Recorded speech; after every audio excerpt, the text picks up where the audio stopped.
Chapter 125 was scamming you. Yun Chulu laughed as he took off his coat. Yun Chujo put it on randomly. This guy was very smart. His coat had already turned into ashes. Fortunately, he was wearing the clothes that he had taken from the gigolo. It was obvious that this coat was a treasure. He was fine even after being hacked a few times. He didn't want to be remembered by others. Yun Chujo had just put on her outer clothes when she heard someone shout, "Hey, why did you 7 little vegetables come here instead of taking the test?" Everyone turned around and saw an old man wearing the Linghua sect's uniform walk in. The old man was Elder Chu. After he repaired the array core, he rushed over when he saw black smoke rising from here. "Hey, black girl, what happened to you? Did you get struck by lightning? Ha ha ha, did you get your retribution?" Elder Chu looked at the dark Yun Chujo and couldn't even straighten his back from laughing. Cough. Cough. How should I address this elder? Yun Chujo wished she could kick this old thing a few times. However, she glanced at Elder Chu's clothes and suppressed the primal energy in her body. This old man wore the same clothes as Elder Sun and the others. It seemed that he was also an elder, so it was better not to offend him. Chu Bewley, black girl. You haven't answered my question yet. Why are you here? And what's with your appearance? Elder Chu also felt that he had lost his composure, so he held back his laughter and said, "So you're Elder Chu? I've always heard that Elder Chu of the Linghua sect has superb spiritual power and is wise and open-minded. Seeing you today, it's as I expected." Yun Chujia's red eyes burst out with strong admiration. Elder Chu had never thought that the words coming out of this black girl's mouth would be so pleasant to hear and so beneficial. He immediately straightened his back and said, "Don't spout nonsense. It's all thanks to everyone. You can't count it." Yun Chujo was an ancestor who could read people's words and expressions. Seeing Elder Chu's physical behavior, she knew that this old thing was pretentious and liked to listen to flattery the most. She immediately felt confident. "Elder Chu, how can you say that? Who doesn't know that Elder Chu Buli of the Linghua sect is resourceful and has both wisdom and courage? He is a well-known figure in the Qing Xian continent. When I was in Yi City, I admired you very much. I didn't expect to finally meet you today. Please give me an autograph. In the future, I will use this autograph of yours as my motto." Yun Chujo said as she tore a corner of her robe and raised her hands above her head respectfully. The other members of the Qingyun team were simply stunned. "Oh my god. Little Jiu, you're too good at making things up. When have you ever heard of a song that never leaves a sigh? And you even used your signature as your motto? Can you be any more shameless?" Elder Chu, on the other hand, fell for this trick. The little grudge he had against Yun Chujo from before instantly vanished into thin air. This black girl, good. Very good. Very good. The Linghua sect lacked such a good disciple who dared to speak the truth and make progress. Elder Chu immediately took out a brush and ink from his storage ring and signed his name on the cloth. "Black girl, good, you're very good. Even though you won't be able to enter the outer sect, you can still make a name for yourself as a handyman.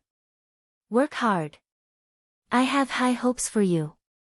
Elder Chu, don't worry, I'll definitely do my job well. I'll be conscientious, hardworking, and diligent. I won't let you lose face." Yun Chujo straightened her small body, and her attitude was as upright as possible. "Good. Good. Good. Oh right, how did you come here? What's with this pit?"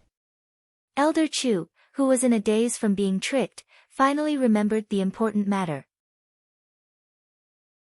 Chapter 126 must be a coincidence. Yun Chujo blinked her eyes.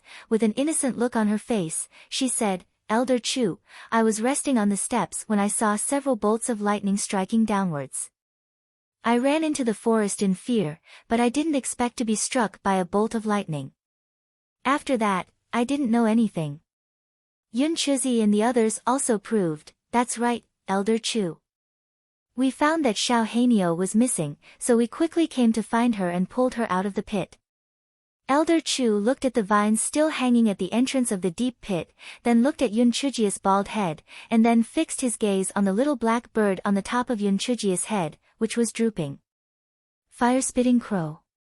Black girl, is this fire-spitting crow your spiritual pet? Yun Chujio held the short wings of the fire-spitting crow in disgust. Yes, I found it in the demon beast forest. Elder Sun said that the fire-spitting crow had a gentle temperament, so he let me keep it. Wah, wah, wah. Xiao Hanyo cooperatively called out a few times.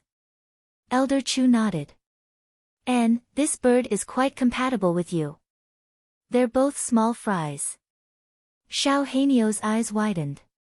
Fuck, you're the small fry. You'll fall to your death. Pa Ji, Elder Chu's left foot tripped over his right foot, and he fell like a dog gnawing on mud. Elder Chu was stunned from the fall. As a dignified elder of the Linghua sect, he actually tripped himself. If this were to be known, it would be a laughing death. His old face flushed red, and before Yun Chujio and the others could react, he hurriedly jumped up and disappeared with a whoosh. Xiao Hanyo saw that Elder Chu had disappeared, and only then did he land on the ground, rolling on the ground with laughter. Ha ha ha. Damn it. You stinky old man, you actually called me a noob. You're even noob. Why didn't you fall to your death? Ha ha ha. I didn't think that I would casually say something and he would fall. This mouth of mine is simply... Xiao Hanyo thought of something and quickly used its short wings to cover its mouth. Oh God, could it be that I really jinxed it? Impossible. I have nothing to do with that unlucky low-level bird. It must be a coincidence. Yes, this was completely a coincidence. Yun Chujio couldn't be bothered with it. The test wasn't over yet. Although she couldn't enter the outer sect, it was still pretty good to be able to enter the Spirit Flower sect and become a handyman. It was better to go and see what arrangements were made first. Fifth sister, seventh sister, give me your handkerchief. I'll wrap my head. Yun Chujio took the handkerchief and rubbed the charcoal ash on her face first. Then, she wrapped the handkerchief around her head. She even purposely left 2 small tails behind. Ah, little Joe, you seem to be WH. Little Joe, this is a blessing in disguise. You are really whiter than before.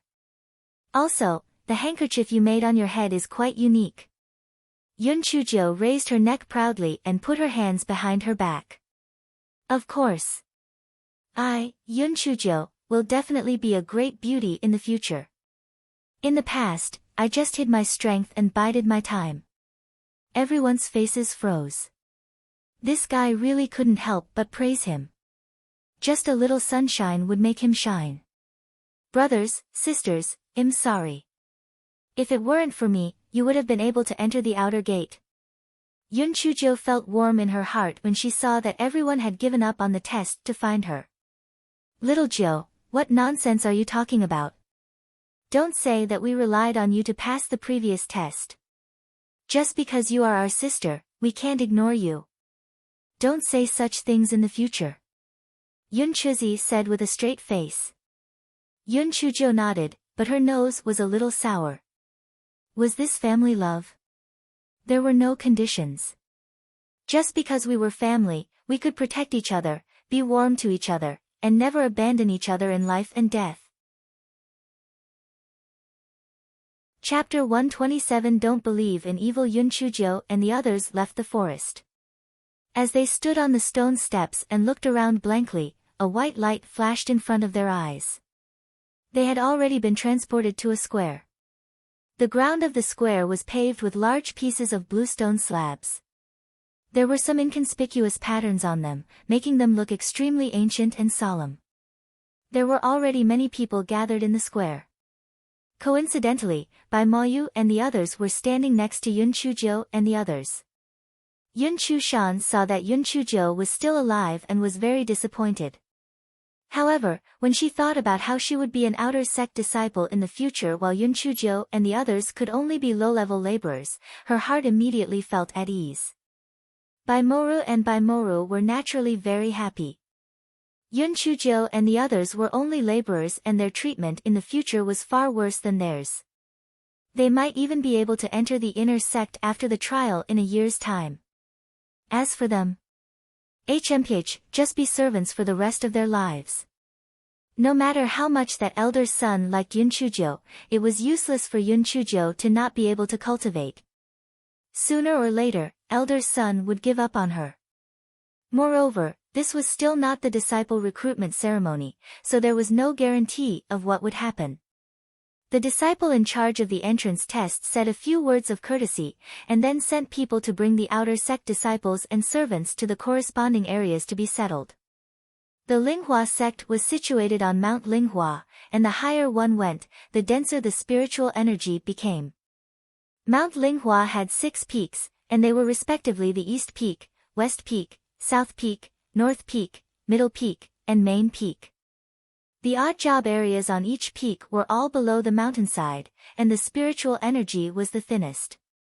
The disciple leading the team randomly assigned these new odd job workers to their respective regions. Even though it was random, there was a reason for it. Some odd job workers with acquaintances or backgrounds were assigned to lighter positions, such as the alchemy division.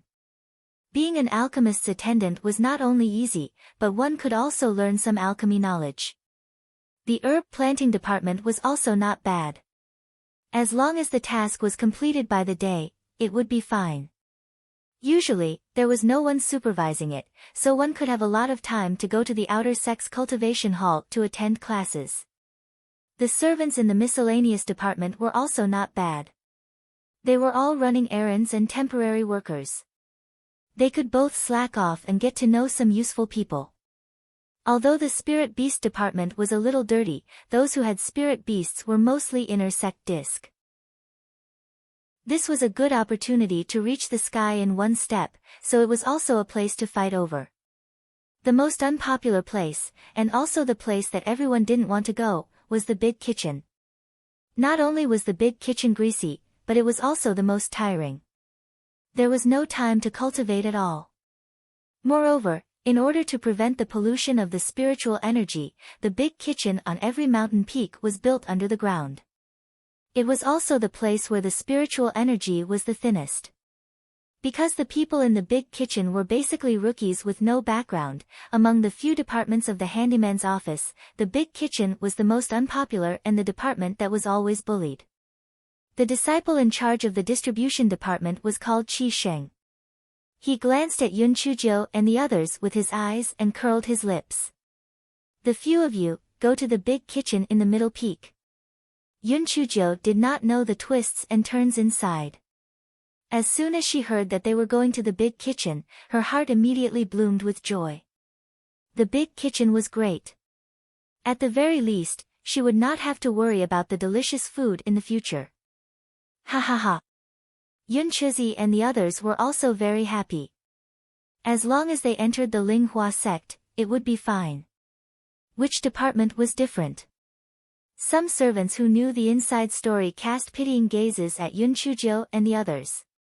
These 7 people could be considered useless. Yun Chujo was very shrewd. When she saw their gazes, her heart moved slightly. Could it be that the big kitchen was not a good place to go? I, Yun Chujo, will not believe it. Even if it is a bad place, once I, Yun Chujo, go, it will be a top-notch good place to go. What's more, it's in the middle peak. It's simply too good. Chapter 128 was still white after Qi Sheng announced the distribution of personnel. He continued, now line up and use your test cards to receive the entry-level materials. Then, stand in line according to the peaks. There will be someone to take you to the appropriate places. The entry-level materials included 2 sets of handyman service, a low-grade storage bag, an identity jade token, a copy of the Linghua sect's rules, and a copy of the Linghua sect's entry-level cultivation method, the Linghua technique. Most of the handymen immediately opened their storage bags and placed their items inside. Among the members of the Qingyun team, only Yun Chuzi was able to release his spirit energy, so the members of the Qingyun team placed their items inside Yun Chuzi's storage bag. Seeing them like this, the handymen couldn't help but have contemptuous looks on their faces. The spirit energy of the members of the Qingyun team was too low. They must have gone through dog shit and luck to pass the test. Now that they had been assigned to the big kitchen on the middle peak, they could no longer turn things around. The big kitchen was the worst department to begin with, and the big kitchen on the middle peak was the best among the big kitchens on the 6 peaks. They were often bullied, and these 7 people were considered useless. Yun Chuzhou and the other servants of the middle peak followed an outer sect disciple named Lin Peng out of the square and rushed to the middle peak.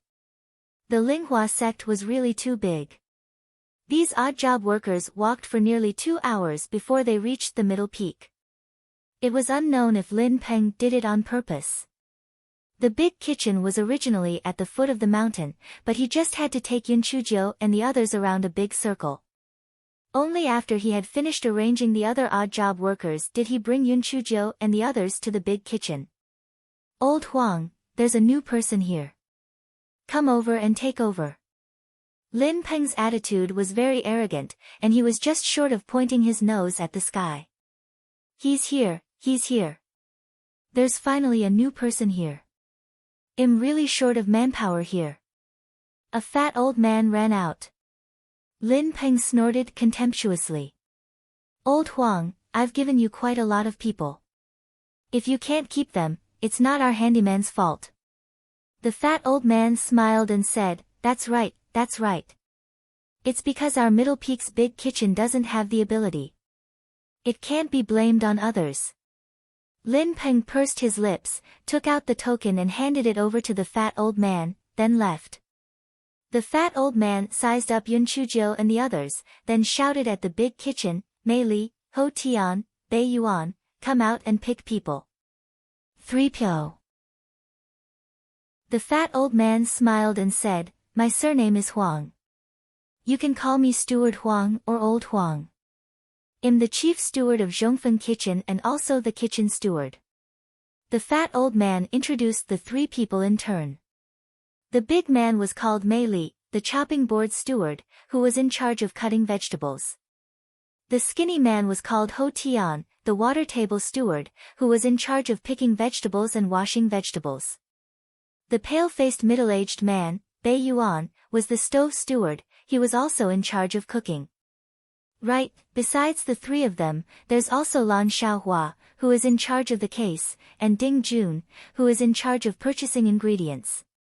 I have something to do today, so I'll introduce you to him tomorrow. Alright, the 3 of you can choose your people. Mei Li pointed at Yun Chulu and Yun Chuba and said in a muffled voice, "My job requires a strong body. The 2 of you can follow me." Ho Tian pointed at Yun Chulu, Yun Chuki, and Qing Si and said, "The 3 of you can follow me. It's easier to pick and wash vegetables." Bei Yuan pointed at Yun Chuzi and said, "You can follow me." Finally, Elder Huang looked at Yun Chuzhou and said, "Little girl, then you can follow me to light the fire. After all, even if you're black, you're not afraid of smoke." Yun Chuzhou only wanted to shout at Elder Huang, "I'm white. I'm white." Chapter 129. Roasting a rabbit would be punished. The few of you go to the dormitory to settle down first. You will officially start work tomorrow. Our big kitchen was made of iron and water, so this dormitory was the richest. The 3 rows at the back were all dormitories. Those who had activated the array in the courtyard had already been occupied. You can choose any of the remaining rooms. Old Huang pointed to the room at the back of the big kitchen and said. Yun Chuzhou and the others thanked him. Then, they passed through a bluestone road and came to the backyard of the kitchen. The kitchen was close to the back of the mountain. Although the spiritual energy was far inferior to the spiritual energy above, to Yun Chuzhou and the others, this place was like heaven. The spiritual energy here was much richer than the spiritual energy in Yi City. It was simply much stronger. 7 people were selected.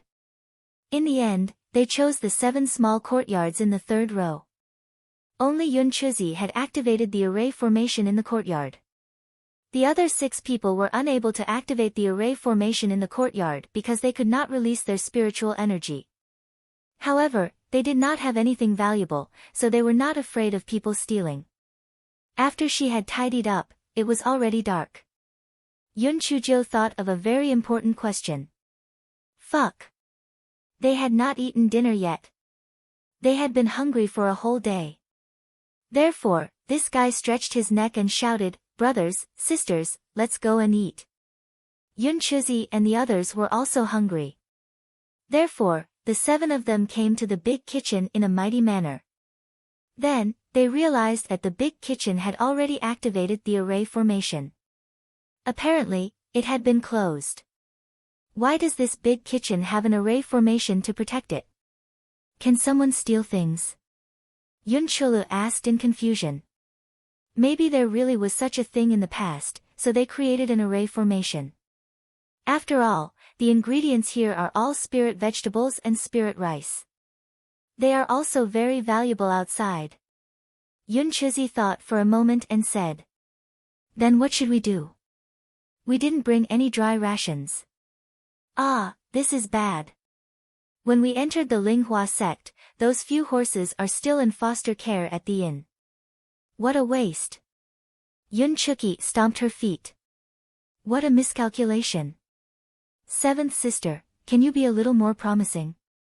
It's just a few horses. When I'm rich in the future, I'll get you a spirit beast to ride on. Yun Chujo said with a smile. Yun Chuki glared at her. Let's not talk about riding spirit beasts. If you can fill our stomachs now, I'll be thankful to the heavens. Yun Chujo rolled her eyes. What's so difficult about that? As the saying goes, one depends on the mountain to eat the mountain, and another depends on the water to eat the water. Behind us is the back mountain. I don't believe that we can't find food. Let's go. Let's go hunting. Xiaojiu, is hunting allowed in the back of the mountain? Will we be punished? Yun Chu asked worriedly. What's not allowed? It's not a spiritual beast. Aren't you guys hungry? Listen to me, that's right. At this moment, Yun Chujo did not care about the stupid sect rules. It was more proper to fill her stomach. They bypassed the dormitory area and went straight into the back of the mountain. Xiao Hei, the task of finding the prey is up to you. If we can't find the prey, we'll have to go hungry. Xiao Heinio was so hungry that his heart was stuck to his back. Naturally, he worked hard and soon found a few wind-blade rabbits. The group caught these few fat rabbits without much effort. The group skillfully lit a fire and began to roast the rabbits. Looking at the oily roasted rabbits, the group could not stop swallowing their saliva. They did not care about the burning of their mouths and began to devour the food. While the group was enjoying their meal, Yun Chujo frowned. Someone was here. How dare you? How dare you defy the rules of the sect and roast the meat here? Men! Tie these people up and bring them back to the law enforcement hall. A gloomy voice said. Chapter 130 was about to beat you up. Yun Chuzi and the others were shocked and stood up in panic. Only Yun Chujo was still squatting on the ground, slowly chewing on the rabbit leg. The little black bird next to her was also eating without raising its head. Yun Chujo. You are still eating. You are really lawless. Someone kicked over the grill and the roasted rabbit fell to the ground. The person even stepped on the roasted rabbit. Yun Chuji's eyes flashed. She looked up and saw 3 people standing in front of her. The person in the lead was a middle-aged man with triangular eyes. Yun Chujo felt that he looked familiar, but she couldn't remember where she had seen this person before. The person in the lead was a middle-aged man with triangular eyes, and he looked like he was from Sanjiaoyan. What are you looking at? You, a trash without spiritual power, can enter the Linghua sect like smoke rising from your ancestors' graves. You actually dare to come to the back of the mountain and light a fire to roast meat. You don't know what's good for you. The man saw that Yun Chuzhou was still squatting on the ground. He raised his leg and kicked at Yun Chuzhou. Ah! Little Jiu! Yun Chuzi and the others cried out in shock. It was already too late to stop her. A trace of sternness flashed across Yun Chujia's eyes.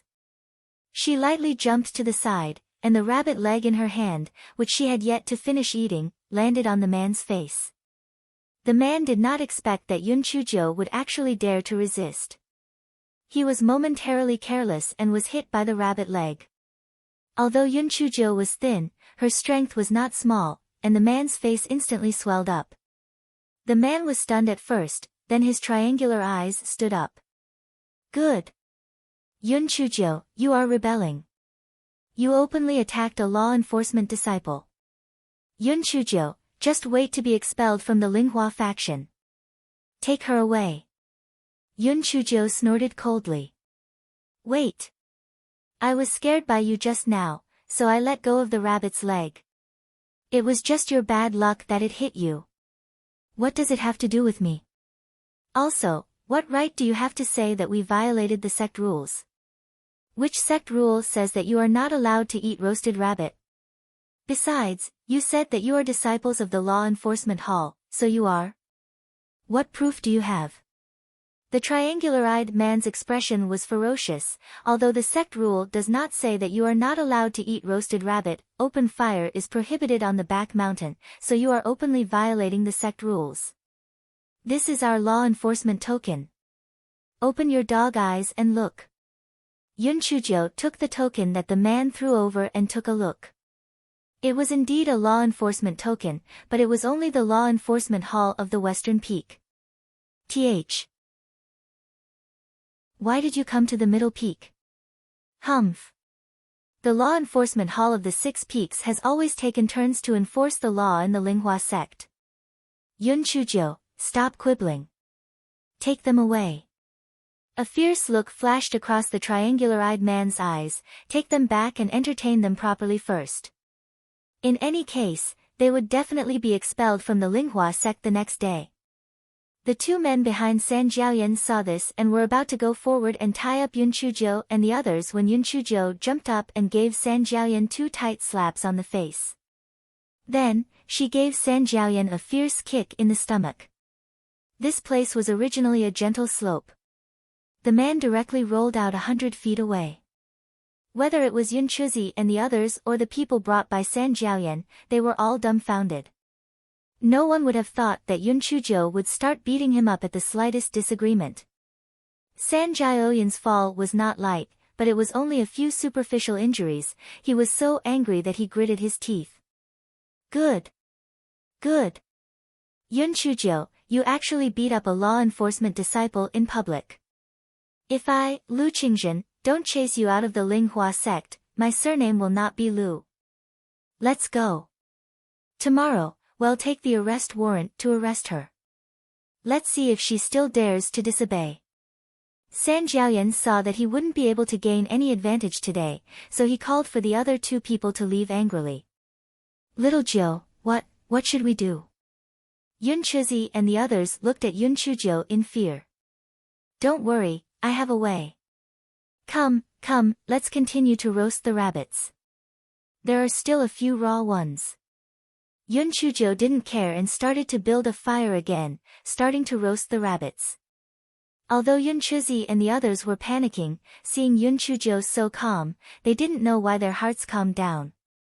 Forget it, just listen to Little Jiu.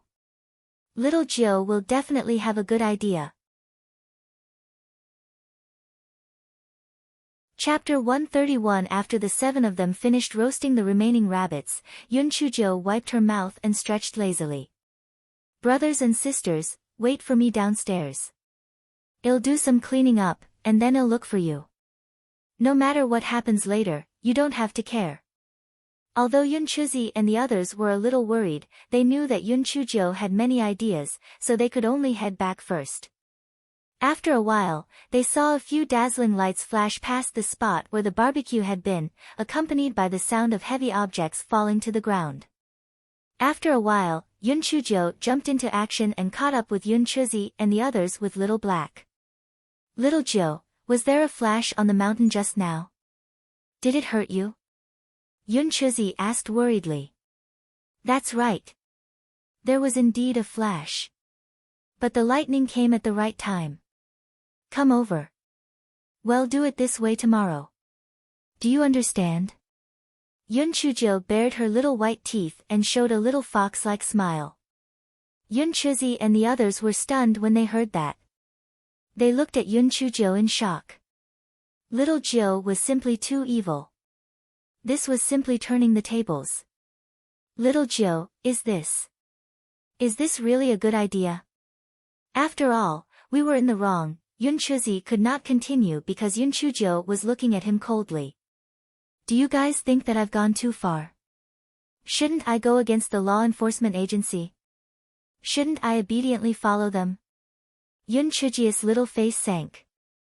Yun Chuzi and the others inexplicably felt that Little Joe was very scary at that moment, and they said in a meek voice, Little Joe, we don't have any intention of blaming you. We just don't understand. Won't this matter blow up? What would happen to us then? Yun Chujo snorted coldly. Fourth brother, take out the rules of the Spirit Radiance sect and have a closer look. If you start a fire in the back mountain, what's the crime, and what punishment will you receive? Yun Chuzi hurriedly took out the rules from his storage bag and flipped through them. Perhaps he was nervous because he could not find it even after some time. Yun Chujo said faintly, Page 5, Article 108. Yun Chuzi flipped to page 5, and as expected, Article 108 said, those who start a fire in the back mountain without permission will be punished according to the circumstances and the consequences. Those who are lightly punished will be given a verbal warning or be punished with spirit pearls or spirit stones. Those who are severely punished will be imprisoned until they reflect on their mistakes, and those who are in serious circumstances will be expelled from the sect. Our circumstances are clearly very mild, but why did Senior Brother Lu imply that it's serious? He even said that he wants to expel us from the Spirit Radiance sect. Yun Chuzi cried, "Oh you." That's because San Jiaoyan wants to use this as an excuse to take advantage of the situation and get revenge for his personal grudge. Yun Chujo laughed coldly. Little Joe, what do you mean? Revenge? San Jiaoyan has nothing to do with us, right? Yun Chuzi asked in confusion. At first, I just thought he looked familiar, but after hearing his name, I suddenly realized. Do you remember that miserable group that we eliminated in the third round? Wasn't that group leader called Lu Qinghua? That triangular-eyed man was called Lu Qingzhen, and he looked so much like San Jiaoyan. Perhaps he was a relative. Yun Chujo saw that Yun Chuzi and the others still did not seem to understand, and she sighed in her heart. The Yun family had protected them too well, and they were all a little too kind. Looks like it was time to get them out of their heads. That triangular-eyed man was rude and unreasonable from the start. He deliberately threatened us with all sorts of words and actions. Do you think he usually enforces the law like that? He's setting a trap for us to fall into. I bet that as long as we obediently leave with them tonight, not only will we be expelled from the Spirit Radiance sect tomorrow, but we will also be tortured.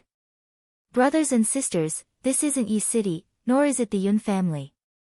Although the Spirit Radiance sect is a famous sect, there are still quite a number of dirty and sinister people here. Why do you think we were assigned to the most useless Middle Peak kitchen?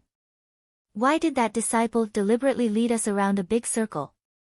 Why was the array formation done in the big kitchen even though he knew that we had not eaten dinner? Why were we caught red-handed by the law enforcement agency the moment we roasted the rabbits? You must remember that from this moment on, you must remain vigilant at all times. Otherwise, not only will you be expelled from the Spirit Radiance sect, you will lose your own lives and those of your brothers and sisters. Do you understand? Chapter 132, She was not human at all. Yunchuji's words undoubtedly had a huge impact on Yunchuzi and the others. For a moment, they were silent. Qing Si looked at Yunchujo with admiration. Little Jiu is absolutely right. I've fully experienced what it means to not have the intention to harm others, but to be wary of others. If it weren't for me, I would have been dead long ago. Yunchujo only smiled. It's getting late. Everyone, go back and rest. We have a busy day tomorrow. Yunchuzi and the others looked as if they were deep in thought as they returned to their own courtyards in confusion. Yunchujo returned to her own courtyard. She did not know where to get water, so she laid on the bed to rest without washing up. Little Black was afraid that Yunchujo would settle the score after autumn, so he obediently lied in a corner of the bed and pretended to be dead. Although she had experienced a lot that day, Yunchujo had always been a heartless person, so she fell asleep soon enough. Early next morning, there was the sound of a bell ringing and old man Huang's loud voice, "Get up. Let's go to work." Yunchujo rolled around with the quilt in her arms. She woke up so early. She was torturing herself. I must think of a way to get old man Huang to allow me to sleep in. Yunchujo muttered a few words before struggling to get out of bed. She brought Little Black out of the courtyard. Yunchuzi and the others were already waiting for her outside the courtyard. Each of them had big dark circles under their eyes. It was obvious that they did not sleep well the night before. Little Joe, I thought it through last night. You're right. I shouldn't have the benevolence of a woman. Little Joe, if we do something wrong in the future, you can scold us harshly. Little Joe, sixth brother is stupid. I'll listen to you from now on. Yunchujo giggled. Not everything I say is right. Let's remind each other in the future. Let's go, time to work. Oh right, Little Joe, how do you know the 108th rule on page 5 of the sect rules? The one about the fire prevention. When I was collecting the item, I flipped through it once and remembered it. What's so difficult about that? Yunchujo said carelessly and then hopped toward the big kitchen. I flipped through it once. I remembered it. I remembered it. What's so difficult about that? Once. Little Joe, are you showing off or are you showing off? Are you doing this on purpose? Everyone looked at each other and had a consensus in their hearts. Little Joe's brain was different from theirs. She was not human at all. Yunchujo really did not do it on purpose. This fellow felt that it was normal for her to look at such a thin piece of paper and remember things. Yunchuzi and the rest followed Yunchujo into the big kitchen with a dumbfounded look. It was already busy inside. Although breakfast was relatively simpler, there were nearly 2,000 people at Middle Peak, so the workload was very heavy. The big kitchen was divided into two parts. In front was the place for the disciples to eat. The kitchen staff laid out all kinds of food, and those who came to eat could take it for themselves. Behind the big kitchen was the back kitchen. The cooking was all done in the back kitchen. The back kitchen was very big. There were 20 stoves, and each stovetop was 5 times the size of an ordinary stovetop. There was already a fragrance filling the big pot. The 7 people had just entered when they were called over by their respective stewards. Yunchujo followed Bei Yuan to a stovetop. Bei Yuan called over a handyman. Wang Yuan, teach this little girl how to light the fire. The handyman, named Wang Yuan, looked very gentle. As he was looking after the 5 stovetops, he taught Yunchujo.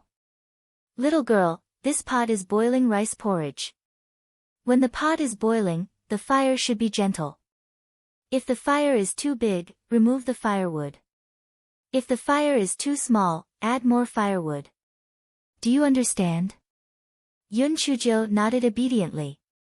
She squatted on the ground and began the first day of her career as a fire girl. Chapter 133, Sorry, my hand slipped. Yun Chujio looked at the red stove and thought to herself, how good would it be if I could get a few sweet potatoes and throw them into the oven to roast. If I really can't get sweet potatoes, I can get a few potatoes too. Although Yun Chuzi and the others were worried about the law enforcement agency, they could not help but relax when they saw Yun Chujio acting as if nothing had happened. They focused on the work in hand. An hour later, Middle Peak's outer disciples came down to have breakfast one after another. As for the inner disciples and elders, there were special handymen who came down to take their food. This was the difference in levels. Of course, there were also some disciples who took more food at a time so as to not delay their cultivation. After all, the food would not turn cold or go bad when it was placed in the storage bag. Yun Chujio initially did not feel that there was anything wrong with being a handyman in the big kitchen. Now, she felt that it was not good. It was very bad. Very bad. It was because the feeling of seeing but not being able to taste the food was really just too uncomfortable. Whether it was the boiling porridge in the pot or the big steamed bun, they could only look at it and not eat it. It was simply terrible, was it not? Senior Brother Wang, when can the people in the big kitchen have breakfast?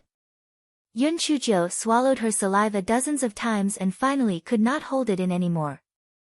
Wang Yuan smiled. When the people in front are almost gone, we can have our breakfast. What's the matter? Are you hungry? Wait a moment. Seeing that there was no one in front of the steamer, Wang Yuan quickly took a big bun from inside and handed it to Yun Chujio. He said in a low voice, squat behind the stove and eat. No one will notice. Yun Chujio felt that Wang Yuan was the bodhisattva who saved the world, a little angel waving her wings. After thanking him in a low voice, she took the bun and started eating it happily. Wang Yuan could not help but shake his head when he saw Yun Chujio wolfing down the bun. When Elder Huang had left last night, he had specially instructed Manager Ding, who had come back later, not to activate the array formation until the 7 new children had eaten. Who would have thought that just as Elder Huang left, Manager Ding had activated the array formation? Manager Ding had a strong backing. Even Elder Huang could not do anything to him. The new children would probably have a hard time in the future. Finally, when the disciples in front had mostly dispersed, the odd-job workers in the big kitchen began to eat. Although there were only a few simple types of food, the ingredients used were all rich in spiritual energy, so they tasted very good. Yun Chujio took the bowl and picked up 2 steamed buns. She placed them under her feet and fed them to Little Black. Bastard!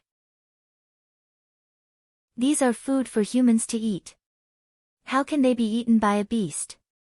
It was already very kind of her to let you bring this unlucky thing in, but you actually want to feed it steamed buns? Originally, it was already good enough for our big kitchen to keep you 7 good-for-nothings.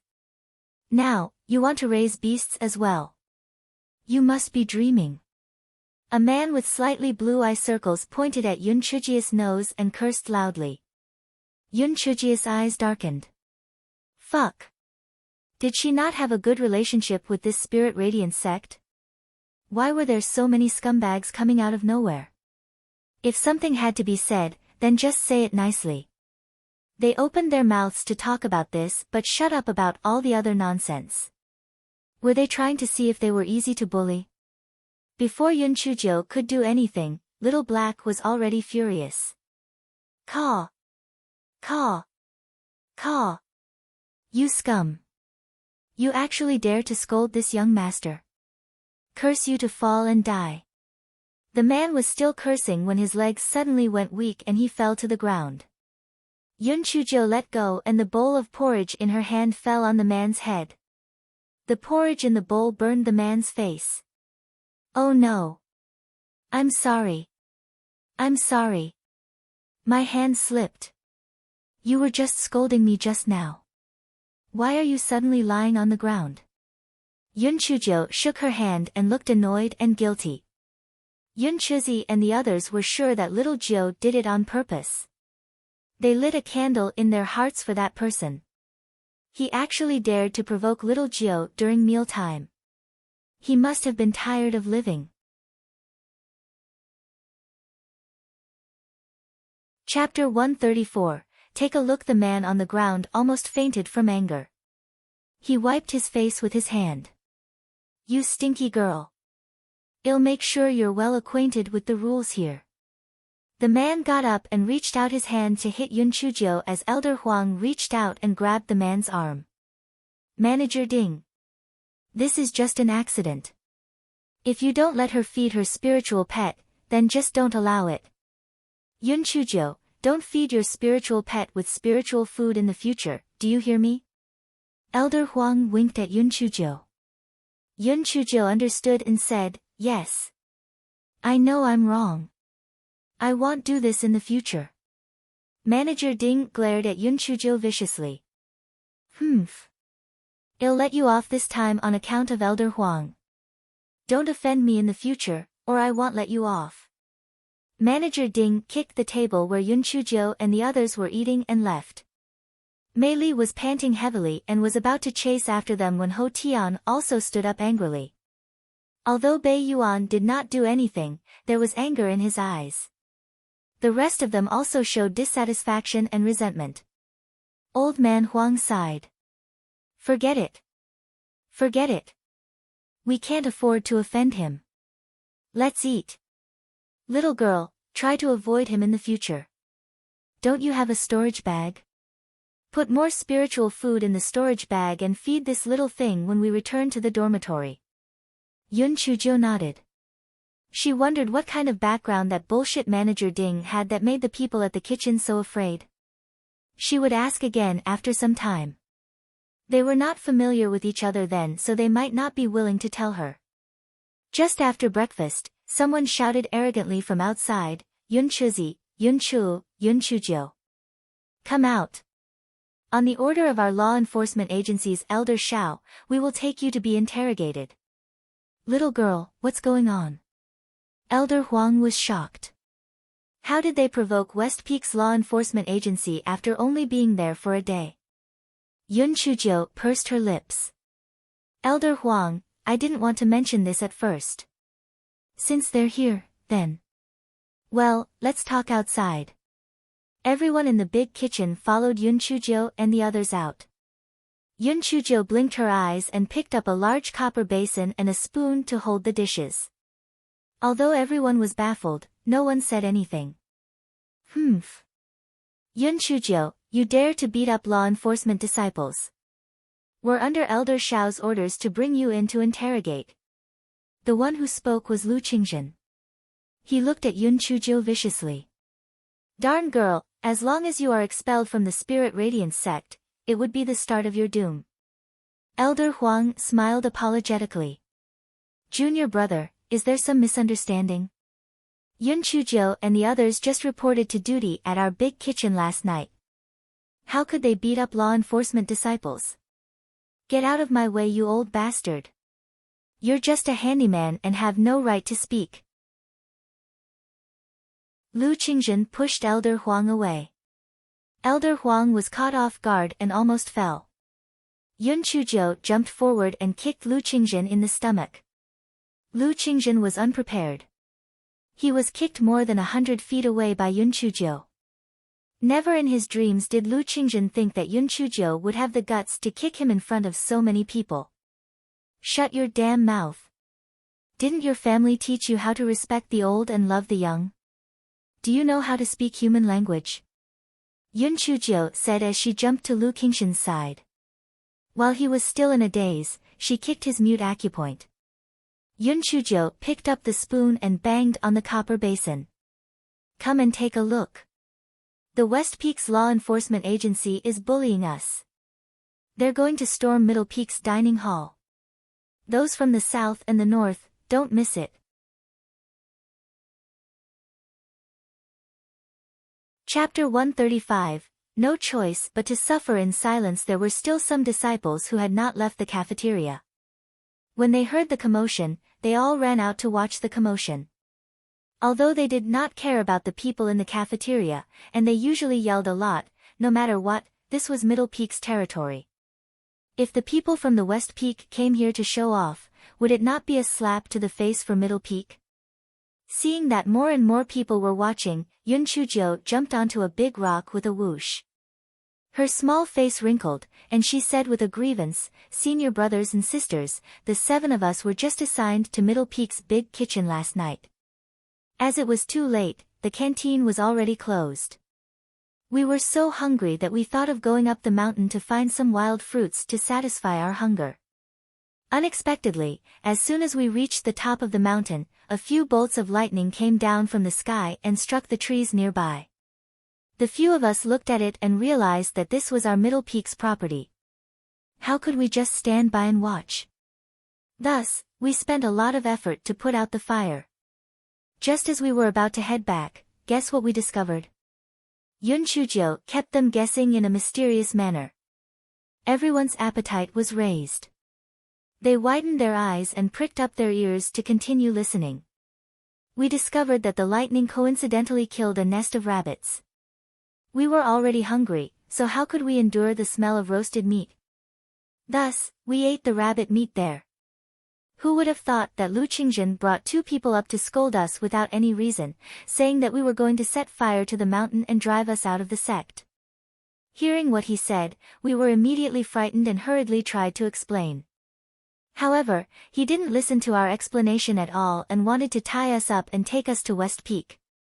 We let that be, but kept foul-mouthing us, saying that those in Middle Peak were all losers and that we're useless.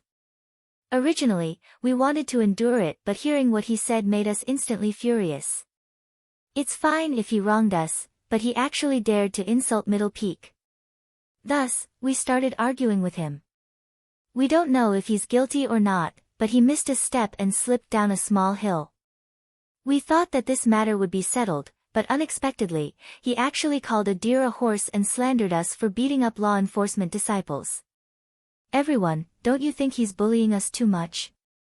Although Yun Chuzi and the others cooperated with her and revealed an aggrieved and angry expression, their hearts felt as if thousands of divine beasts were whizzing past them. "Little Jiu, you really aren't human. Your lies are too smooth. If we weren't the parties involved, we would all think that what you said was true. Fuck. Those bastards from the West Peak are such bullies, aren't they? Are they bullying us for being nobodies? That's right. What's wrong with West Peak's law enforcement agency? What does it have to do with you guys if we eat a few rabbits that were killed by lightning? Could it be that the rabbits are your ancestors? Damn it. Why didn't you fall to your death? How dare they come to us and bite us back? Get lost." Yun Chuji's eyes lit up. Fuck, the people from Middle Peak are really to my liking. The scolding was too good and was so technical. She added fuel to the fire. "Senior brothers and sisters, we, the individuals from Middle Peak, are reasonable people. Don't listen to my words. Let Lu Qingjin say something. Lu Qingjin, tell me. Is what I said true?" Yun Chujio pointed at Lu Qingjin, who was so angry that he almost passed out. Lu Qingjin had already been helped up by someone. When he heard Yun Chujio's nonsense, he was so angry that he wanted to scold her. However, he was shocked to find that no matter how hard he tried to talk, he could not say a word. He was so furious that his face was red. However, he could not say a single word.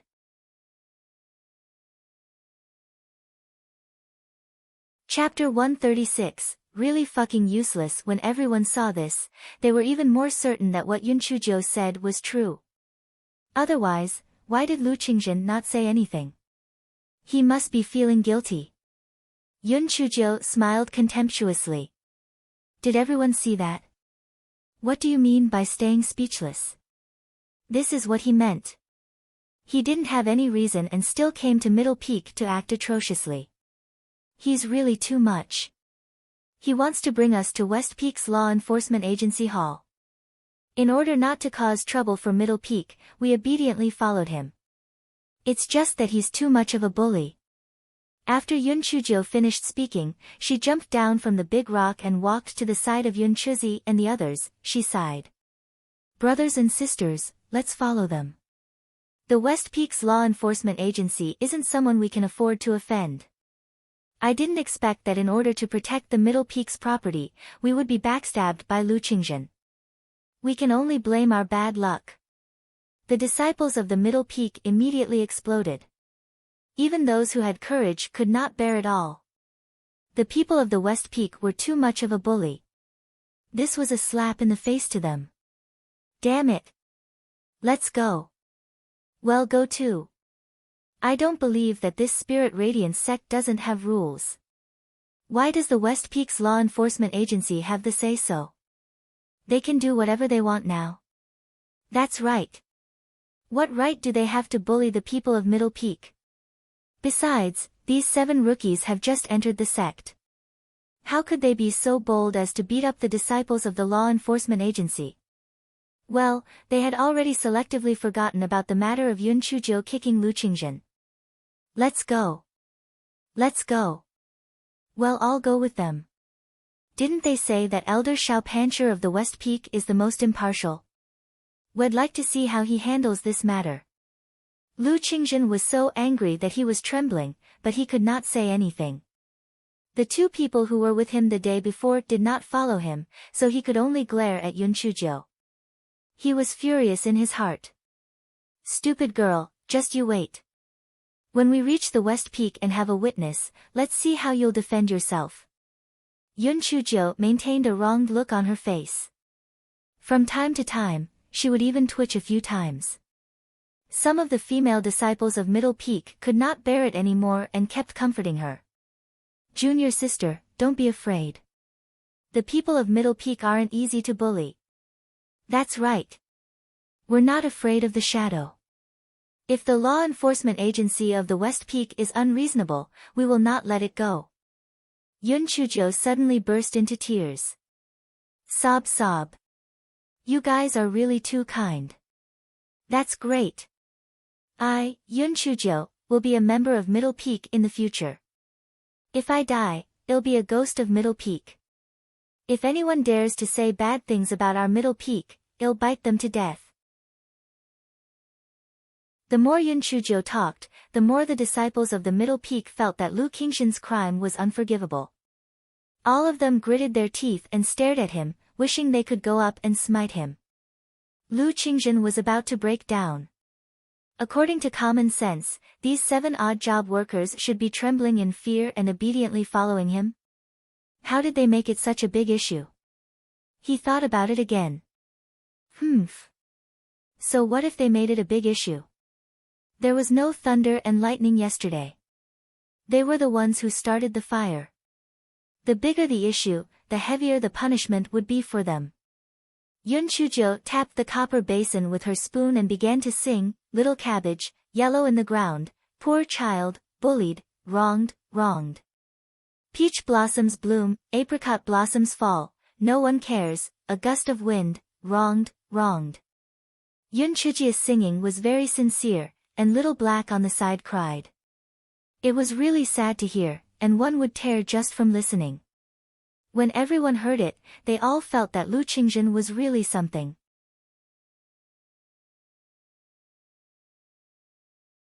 Chapter 137. No matter what time it was, there was no lack of spectators. Soon, there were more and more people behind Yun Chuzhou.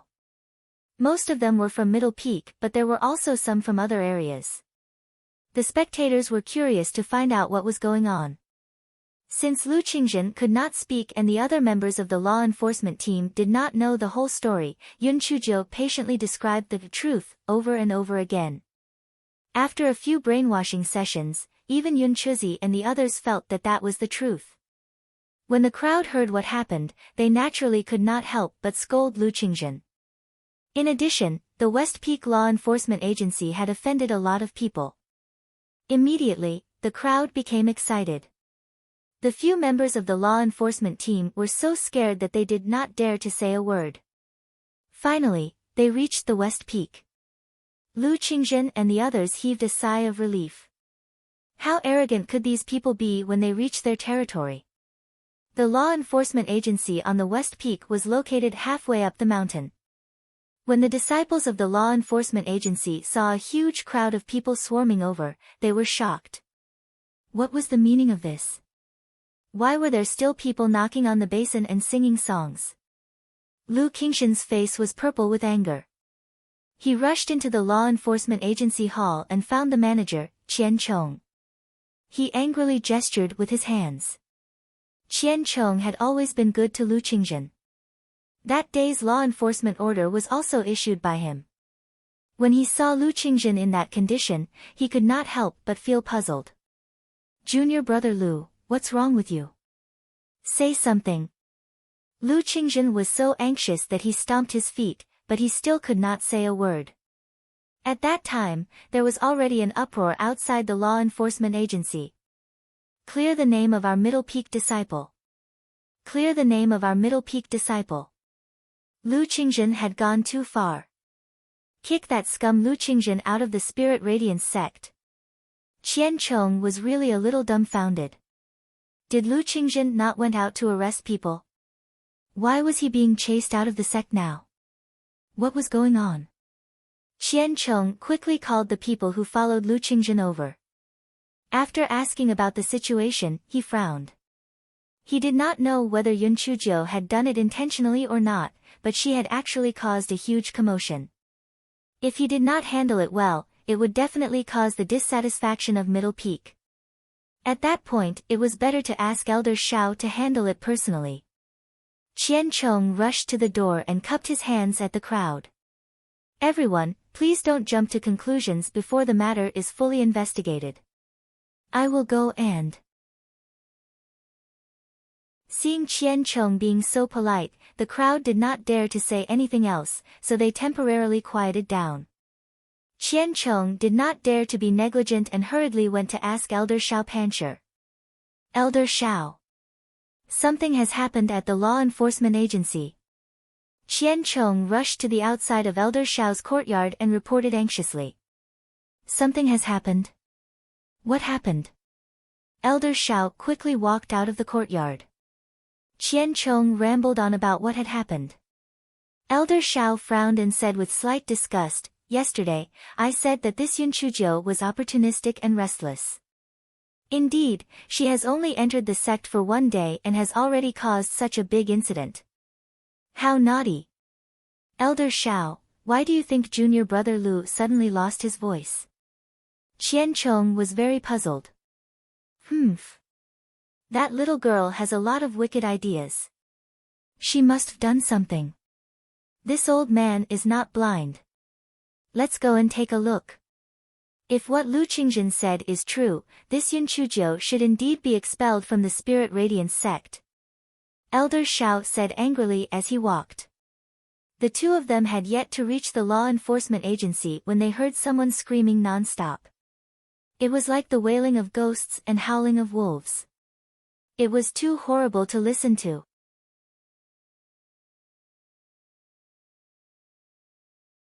Chapter 138, It really isn't my fault. Elder Shao and Manager Qian hastened their steps. When the onlookers saw Elder Shao coming, they bowed and made way for him. Elder Shao snorted coldly and passed through the crowd. He saw a disciple lying on the ground, crying and rolling around. Junior brother Lu. Manager Qian was shocked. What are you guys standing there for? Hurry up and help junior brother Lu up. Senior brother Qian. Elder Shao. Lu Qingshan's nose was full of snot and tears. You must help me make a decision. This Yun Chuzhou actually hit me in public. She's extremely arrogant. Manager Qian was stunned. Junior brother Lu, you can speak now. Only then did Lu Qingshan come to his senses. He pointed at Yun Chuzhou and shouted, It must be this damned girl's doing. Elder Shao, you must drive this Yun Chuzhou out of the Spirit Radiance sect. Elder Shao looked at Yun Chuzhou unhappily. Looking at Yun Chuzhou's attire, he became even more displeased. She was such a good girl. Why was there a handkerchief wrapped around her head? She actually had two small tails. With one look, it was obvious that she was not well behaved. There was also a fire-breathing crow on her shoulder. That fire-breathing crow stared with its possessed eyes and opened and closed its mouth. No one knew what it was doing. It did not look likable. What kind of master would have a spiritual pet like that? In fact, the little black bird was secretly talking about making Elder Shao fall. Unfortunately, it did not work even after 8 times. Yun Chujo, how do you explain it? Let's not talk about what happened before. Why did you beat up a disciple of the law enforcement agency outside West Peak Law Enforcement Agency? Elder Shao asked unhappily with a sullen face. Yun Chujo glanced at Elder Shao. So this was the white trash man's backer. One look and you could tell that he's old-fashioned. Elder Shao, it's not that I want to beat up Lu Qingjun, but he took the initiative to provoke and beat me up. I dodged a few times, but he was still aggressive. I accidentally touched him. In all conscience, I just touched him lightly, and he laid on the ground and cried like a ghost. This really isn't my fault. Nonsense. What nonsense? Why would Lu Qingjun beat you for no reason? Elder Shao was very unhappy, and the pressure spread in all directions. The people present felt suffocated and very uncomfortable. Yun Chujo said calmly as if nothing had happened, Elder Shao, if you don't believe me, you can ask the people here whether I'm lying. Elder Shao pointed at a disciple of the West Peak. You. Tell me what happened just now. If you dare to lie. Ha! Under Elder Shao's pressure, that disciple did not dare to hide and told the truth about what happened just now. After Manager Qian left, Yun Chujo rolled her eyes and thought to herself. She pointed at Lu Qingxin's mute acupoint. That Elder Shao might be able to find out. It was better for her to find a way to untie his acupoint. Lu Qingxin, when Elder Shao comes later, I advise you to turn yourself in. Be lenient if you confess and be strict if you resist. Don't resist stubbornly and make mistakes again and again. Yun Chujo said with a sincere tone. Lu Qingxin was already full of anger. Now that Yun Chujo said that, he was so angry that his eyes were red. Yun Chujo acted as if she did not see it and continued, Lu Qingxin, do you already know that you're wrong? Is that why you've been speechless? This shows that you still have some sense of shame. You're not too much of a bastard. Before Yun Chujo could finish her words, Lu Qingxin jumped over and raised his hand to slap Yun Chujo's face.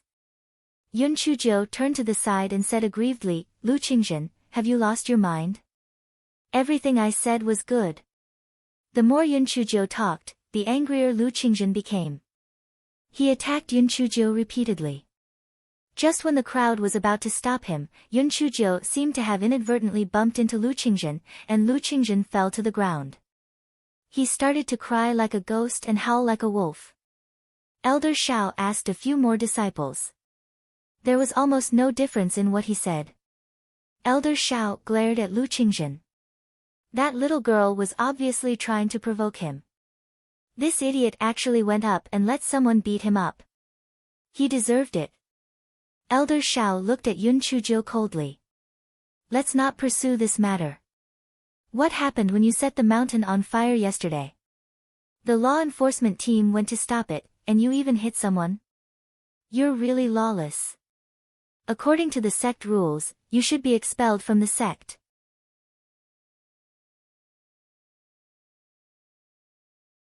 Chapter 139, Elder Shao, whose side are you on? Yun Chujo's side. Elder Shao, I don't know how Lu Qingxin reported to you, but the truth is this. Yun Chujo repeated what she had said several times, and then asked with an aggrieved and innocent face, Elder Shao, everyone said that you're the most fair and impartial. You're not going to protect Lu Qingxin, right? Elder Shao snorted, I'll find out the truth.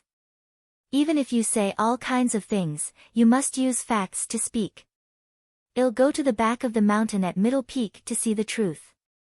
At that time, it'll be clear who is right and who is wrong. Yun Chujo rolled her eyes, Elder Shao, you can't go alone. If you want to go, well, go together. Elder Shao said disdainfully, do you think I'll cheat? Fine. Since that's the case, all of you will go with me. Therefore, Elder Xiao walked in front, followed by Yun Chuzhou who kept nagging, and by Lu Qingzhen and the people from the law enforcement agency, and lastly, the onlookers. Lu Qingzhen was so depressed that he vomited blood. He was the plaintiff. He was the plaintiff. He was the plaintiff. Why did that wretched girl always follow behind Elder Xiao? It felt like he was the defendant. Yun Chuzhou did not have that kind of self-awareness. Elder Xiao's cold air was useless to her. She just babbled to Elder Xiao on her own, from the white scum of Yi City to Lu Qingzhen twisting the situation. Elder Xiao sneered and did not believe a single word. He felt that Yun Chuzhou was a little scoundrel. Yun Chuzhou had a little plan in her heart. It did not matter if he did not listen to her. There were still so many people behind her. She had to occupy this public opinion position at all times and places. Moreover, she would follow you at any time to prevent you from playing tricks. Who knew if you would make a confession with that Lu Qingzhen? This was what she meant by being careful. Elder Xiao really could not stand Yun Chuzhou's behavior of reciting scriptures, so he simply released his mount from his spiritual beast bag. When everyone saw Elder Xiao's spirit beast, they could not help but exclaim in admiration. Heavens! It's a Tier 8 gold-spotted scarlet flame tiger. Tier 8? My goodness! That's equivalent to the 9th level of the Spirit Cultivator realm. 9th level of Spirit Cultivator realm? That's really awesome. There aren't many inner sect disciples who have reached the 5th level of the Spirit Cultivator realm. That gold-spotted scarlet flame tiger had already gained sentience a long time ago. When it heard everyone's praise, it wagged its tail proudly. Yun Chuzhou was thinking, I haven't eaten tiger meat before. I wonder if the tiger meat is delicious. She heard that the butt of a tiger could not be touched, so she really wanted to touch it. Yun Chuzhou was surprisingly bold. When Elder Xiao jumped onto the back of the tiger, she also jumped up shamelessly. She grabbed the tiger fur on the back of the tiger and said, Elder Xiao, I'm still young and have no spiritual power. Please pity me and take me with you. I know you'll not refuse. You're such an upright person. You always help the weak. Elder Xiao tried his luck and finally resisted the idea of pulling Yun Chuzhou off the tiger's back. He said coldly, sit down and shut up. Yun Chuzhou nodded obediently and said, okay, I promise I won't say anything. Elder Xiao rode the scarlet flame tiger because he did not want to hear Yun Chuzhou talking. Now that his ears were finally quiet, he turned a blind eye to Yun Chuzhou's carpooling behavior. Yun Chuzhou sat on the tiger's back, her calves swaying happily. From time to time, she would turn around and make a face at Lu Qingzhen. Lu Qingzhen was so depressed when he saw this situation that he wanted to hit his head against the wall. Elder Xiao, whose side are you on? Elder Xiao, what happened to being impartial and being a black-faced judge? No matter how you look at it, it feels like you are the help that this wretched girl brought.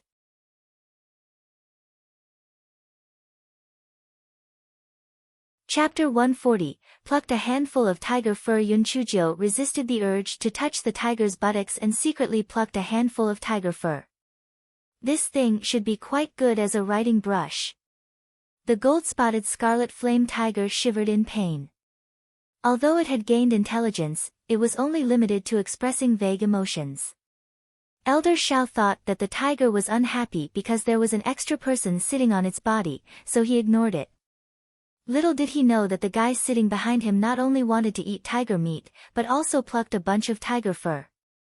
The crowd arrived at the back mountain of Middle Peak. Elder Xiao jumped off the tiger's back and returned it into his spiritual beast bag. Lu Qingzhen courageously squeezed his way to Elder Xiao's side. Elder Xiao, the crime scene is right in front of us. I'll lead the way for you. Yesterday, Yun Chuzhou and the others made a fire to roast a rabbit to eat. I tried to persuade them, but she kicked me. It's this slope. I rolled down from it. Lu Qingzhen said as he glared fiercely at Yun Chujiu.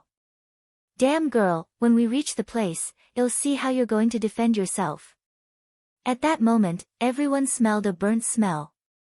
It was really difficult to determine where it came from. Yun Chuzi and the others were anxious. They did not know what little Jiu did the day before. She was clearly making a fire to roast rabbits. How could Elder Shao not see through it? There really was a lighting the day before. Could it have coincidentally struck the area they were at? Lu Qingzhen caught a glimpse of the expressions of Yun Chuzi and the others. He felt proud in his heart. One look at their expressions and he could tell that they were guilty. Humph, smelly girl. Qinghua had already set up an ambush. As long as you're driven out of the Spirit Radiance sect, the men would immediately be killed and the women would be sold to the banquet hall to be used as cauldrons. Lu Qingzhen walked hastily. He quickly arrived at the place where Yun Chujiu and the others had roasted the rabbits. Elder Shao, this is the place. Look, is this struck by lightning? Lu Qingzhen's smug expression instantly froze. He saw that the ground was filled with branches and tree trunks that had been struck by lightning. There were also some rabbit bones on them, and there were also traces of lightning strikes on some of the trees beside them. Yun Chuzi and the others were just as surprised as Lu Qingzhen. Could it be that they were really that lucky? Was the heavenly thunder really so coincidental to help them? Elder Shao. Everyone. I think I don't need to say much after seeing this scene, right? The 7 of us put out the mountain fire on an empty stomach. It's fine that we didn't receive any rewards, but we were actually bitten by a villain. Oh right, maybe I'm overthinking things. When we participated in the entrance test yesterday, we eliminated a person named Lu Qinghua. Not only is his name similar to Lu Qingzhen's, even his looks are similar. Yun Chujiu stopped talking at this point. Sometimes, half a sentence allowed more space for imagination. Sure enough, after listening to Yun Chujiu's words, everyone thought about it. With the evidence that they knew, Lu Qingzhen and Lu Qinghua really had a relationship. Lu Qingzhen was Lu Qinghua's cousin. Instantly, the sense of justice of the bystanders exploded. Elder Shao, Lu Qingzhen is obviously framing him. Yes. He's using the public office to seek personal revenge. He has ulterior motives. We must punish him severely. Otherwise, where is the prestige of the law enforcement team? Yes. We must punish him severely. Lu Qingzhen is not a human. Expel Lu Qingzhen, this scum, from our Spirit Radiance sect. We don't want to be fellow disciples with such a person. Elder Shao snorted coldly and radiated a coercive aura. Everyone immediately quieted down and did not dare to say anything else. Lu Qingzhen framed his fellow disciples and used public office to take revenge for his own personal grudge. His influence is vile, and he has crippled his cultivation. From today onward, he will be expelled from the Spirit Radiance sect. Elder Shao looked deeply at Yun Chujiu and continued, Yun Chujiu and the other 7 protectors have done a meritorious deed. Each of them will be rewarded with 5 spirit stones.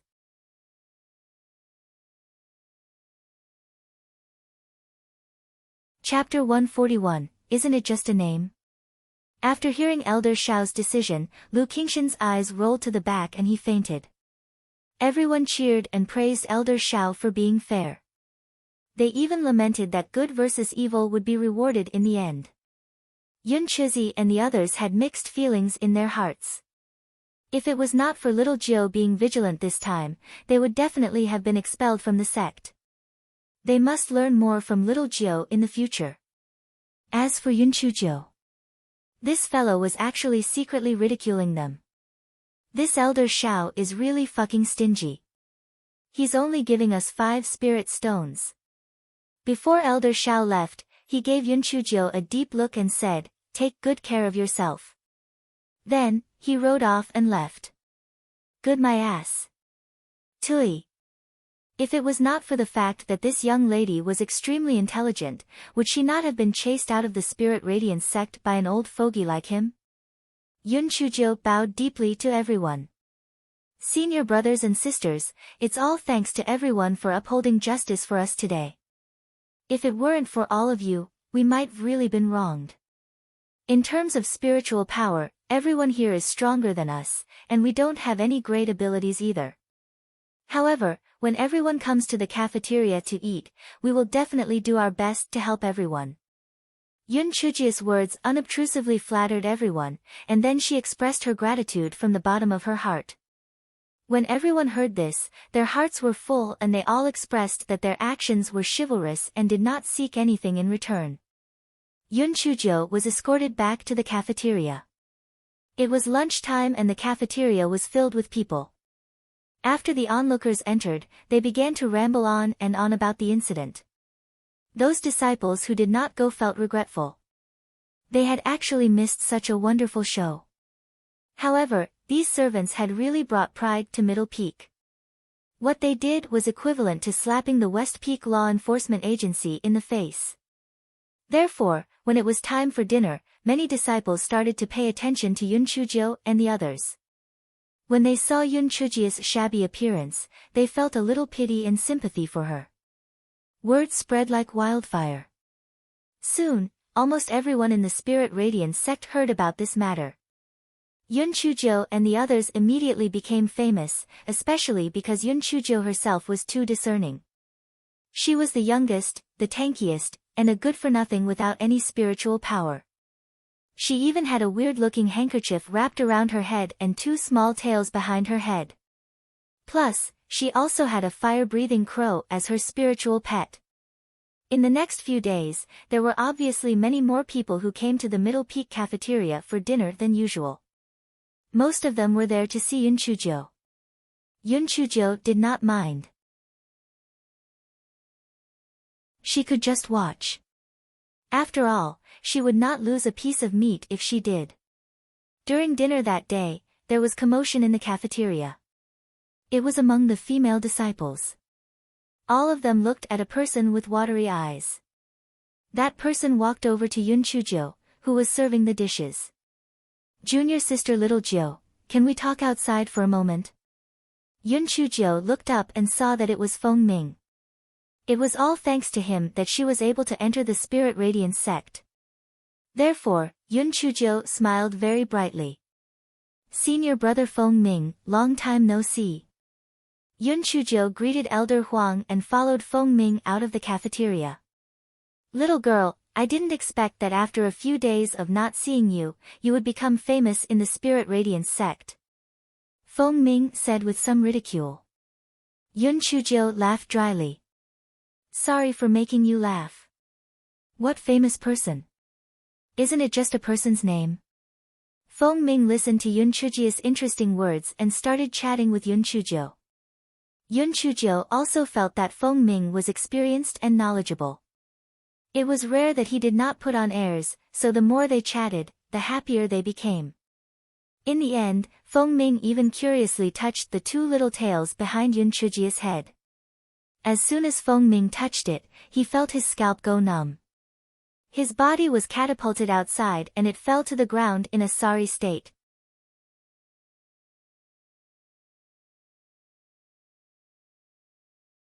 Chapter 142, Gigolo, Get the hell out of here. Yun Chujo was shocked. Senior brother Feng Ming, what happened to you? Feng Ming was stunned. Fuck. The image that he had maintained for so many years was ruined. Who was the one plotting against him? Feng Ming looked around. There were only a few disciples whispering to each other. There was no one suspicious at all. Ah, I've been practicing a spell recently. I made a mistake just now. Junior sister Little Jiu, this is a small snack I brought back from the outside. Take it back and eat it. Feng Ming jumped up and pretended to be calm. He handed a few paper bags to Yun Chujo. When Yun Chujo heard that there was food, she immediately beamed with joy. Thank you, senior brother Feng Ming. Well, then I'll leave first. I'll come and see you another day. Feng Ming always felt that his scalp was a little hairy. He had a feeling that he was being targeted by an almighty. After saying that, he left in a hurry. Yun Chujo waved her hand at Feng Ming and said sweetly, "Senior brother Feng Ming, come and see me often in the future." Feng Ming felt as if his back was being pricked by needles. He answered vaguely and ran even faster. Yun Chujo shook her head in puzzlement. It was really strange. Could it be that senior brother Feng Ming was in a hurry to go to the toilet? How could he run so fast? Yun Chujo returned to the kitchen and some female disciples came up to her. "Junior sister little Jiu, why is senior brother Feng Ming looking for you?" Yun Chujo quickly caught the envy and jealousy in the eyes of those female disciples. She smiled and said, "Ah, it's nothing. Senior brother Feng Ming said that although I have protected Middle Peak's property, I shouldn't be arrogant and complacent, and I should learn from my senior brothers and sisters." He even mentioned a few names. The eyes of the female disciples immediately lit up, and they looked at Yun Chujo expectantly. Whose names did senior brother Feng Ming mention? Yun Chujo counted with her fingers and told almost all the female inner sect disciples that she knew. When the outer sect female disciples heard it, they immediately became dispirited and scattered. Yun Chujo smiled, hopped around, and asked Yun Chuzi to put away the oil paper bag. Then, she carried on with her work. After finishing her work, Yun Chujo shared the snacks in the oil paper bag with everyone. Then, she took her share and hopped back to her own yard while humming a little tune. As soon as she entered the yard, Yun Chujo felt her hair standing on its end. Her heart skipped a beat and she was about to run out. "Get in here. If you dare to run, I'll break your legs." An angry shout came from inside the house. Yun Chujo closed her eyes and took a deep breath. A bright smile instantly appeared on her face. "Ah, so it's you, my Prince Charming. I'll go in now. How do you want me to approach you? Do you want me to do it politely, or shall I enter ravishingly?" A cold snort came from inside the house. "Black thing. If you continue to dawdle, I'll tear your house down." Yun Chujo cursed the gigolo in her heart more than 100 times and ran all the way into the house. Yun Chujo entered the house and saw Di Baiming sitting on the chair with a gloomy face, staring at her with his dead eyes. "You're finally willing to come home? Are you that greedy? Are you that worthless? Are you shameless just to get some food?" Di Baiming recalled the scene he saw earlier and was burning with anger. He wanted to strangle that gigolo to death. Yun Chujo was stunned at first, then she threw the paper bag in her hand at Di Baiming. "Gigolo. I've tolerated you for a long time. Who are you calling worthless? Who are you calling shameless? Get out." Yun Chujo had always been a big-hearted person and did not care what others said.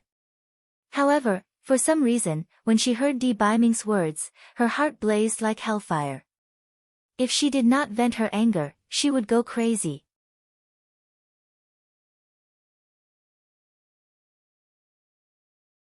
Chapter 143, Did not return home at night. Di Baiming turned his body sideways to avoid the oil paper bag. Then, he looked at Yun Chujo who was as angry as a little lion. He was dumbfounded. Yun Chujo was obviously blinded by anger. She grabbed Di Baiming's collar and said, "Get out. Get out of here." Yun Chujo used all her strength, but she could not move Di Baiming even a little. Instead, she almost fell into Di Baiming's arms. "You're not going to get lost, are you? Fine. If you're not going to get lost, I will." Yun Chujo ran out of the house angrily. She slammed the door and ran out of the courtyard. Little Black, who had been worried all this time, quickly flew down from the tree at the courtyard and escaped with Yun Chujo. And Feng and Anin, who were keeping watch in the dark, looked at each other. What was going on? Why did the 9th Miss run out on her own? Why did she look so furious? Where was His Excellency? After a while, the sound of something breaking could be heard from inside the room. "TSK TSK. Anin, I think His Excellency and the 9th Miss were quarreling." "Yes, He must be jealous. When he saw that gigolo touching the ninth Miss head, the cold air from him almost froze me to death. If it weren't for the quality of the invisibility talisman, I would have been discovered by others. Yes. Our lord is also a fool. He said that Miss Jiao was angry, so he should have coaxed her. He unexpectedly took it out on his thing. TSK, how worrying. Yes. Damn, An. Can't you say anything else aside from yes? Yes. And Feng was speechless. Yun Chujiu left the courtyard angrily. The more she thought about it, the angrier she became. Little Black, do you think that gigolo is unreasonable? He actually said that I'm not worth anything and that I'm shameless. PFTT. He's the shameless one. How many opportunities have I presented to him? How many meals has he eaten from me? He's worthless. He's the shameless one. Master, you're right. That gigolo is the worst. The little black bird was still holding a grudge against Di Biming for throwing it out. The two masters' pets secretly scolded Di Biming. Then, Little Black asked weakly, Master, that gigolo want settle scores later, right? He wants strangle us to death, right? Humph. He still has to drink my blood. He won't kill me. If he wants to kill me, he would have done so just now. Let's go. We'll stay at Fifth Sister's place today. Yun Chujiu said confidently. In fact, she was a little afraid. Impulse was the devil. Why did she not hold back? She hoped that the gigolo would not go rogue. She had not lived long enough. Yun Chujiu brought the little black bird to Yun Chuo's courtyard. Yun Chuo was very puzzled. Little Jiu, do you need me for something? Fifth sister, I miss you. I'll sleep over with you tonight. Yun Chujiu said with a smile. Although Yun Chuo was a little surprised, she did not care too much. Little Jiu was still young after all. Perhaps she was not used to living on her own, so the two sisters simply washed up and chatted for a while before resting. Yun Chujiu, this heartless person, had already fallen asleep. Di Biming was hopping around madly in the room. Good. Very good. You black thing. You actually aren't coming home tonight. Di Biming wanted to find Yun Chujiu, but as soon as he got up, he felt dizzy and spat out a mouthful of blood. He fainted on the ground with a bang. Outside, An Feng and An heard something amiss and rushed into the house. Your Excellency. Your Excellency. An quickly took out a porcelain bottle from his storage ring, poured out a pill, and stuffed it into Di Biming's mouth. An, what's going on? Why did our Excellency suffer such a serious internal injury? An Feng suddenly lost his usual disregard, and his eyes were filled with hostility.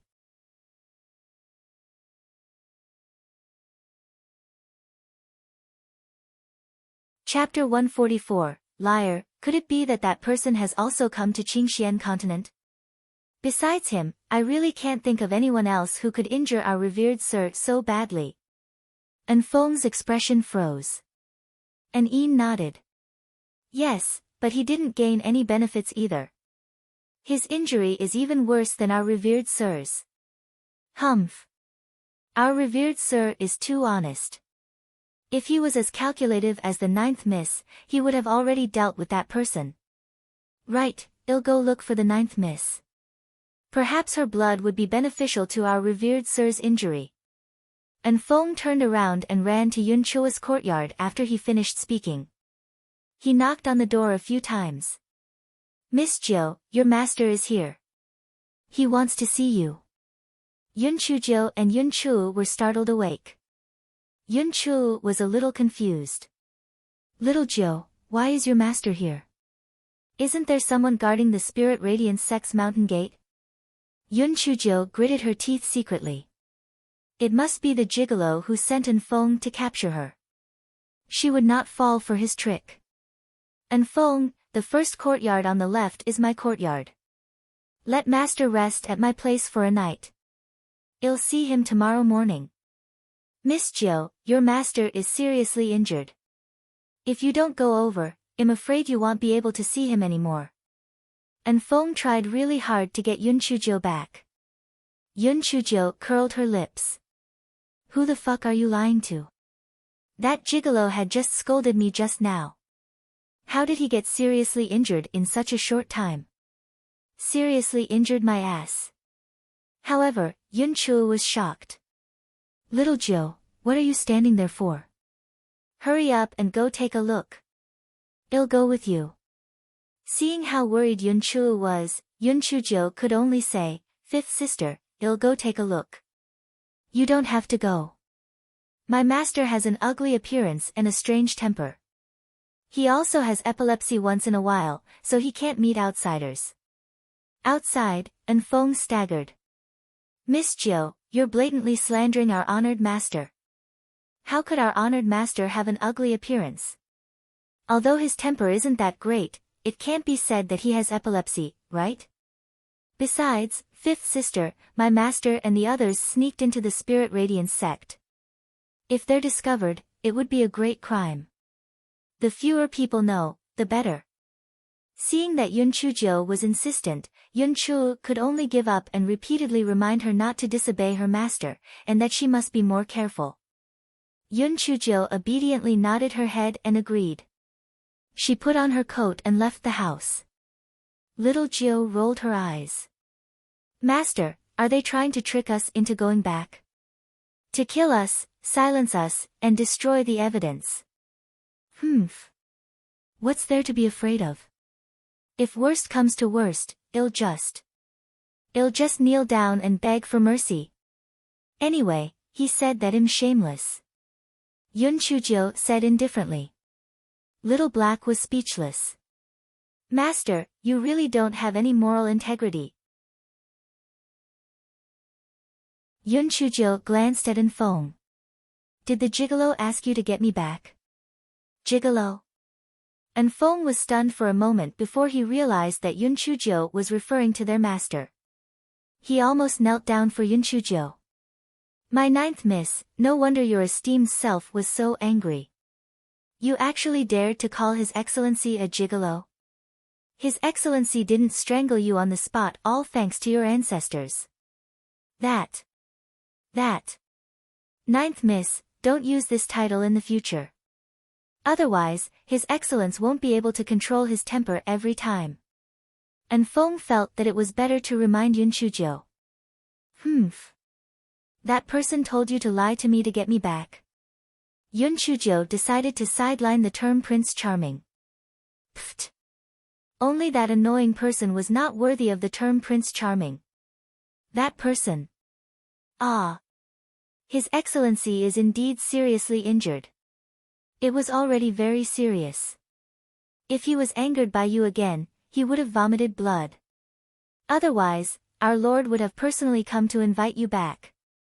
Feng decided to put in a good word for His Excellency.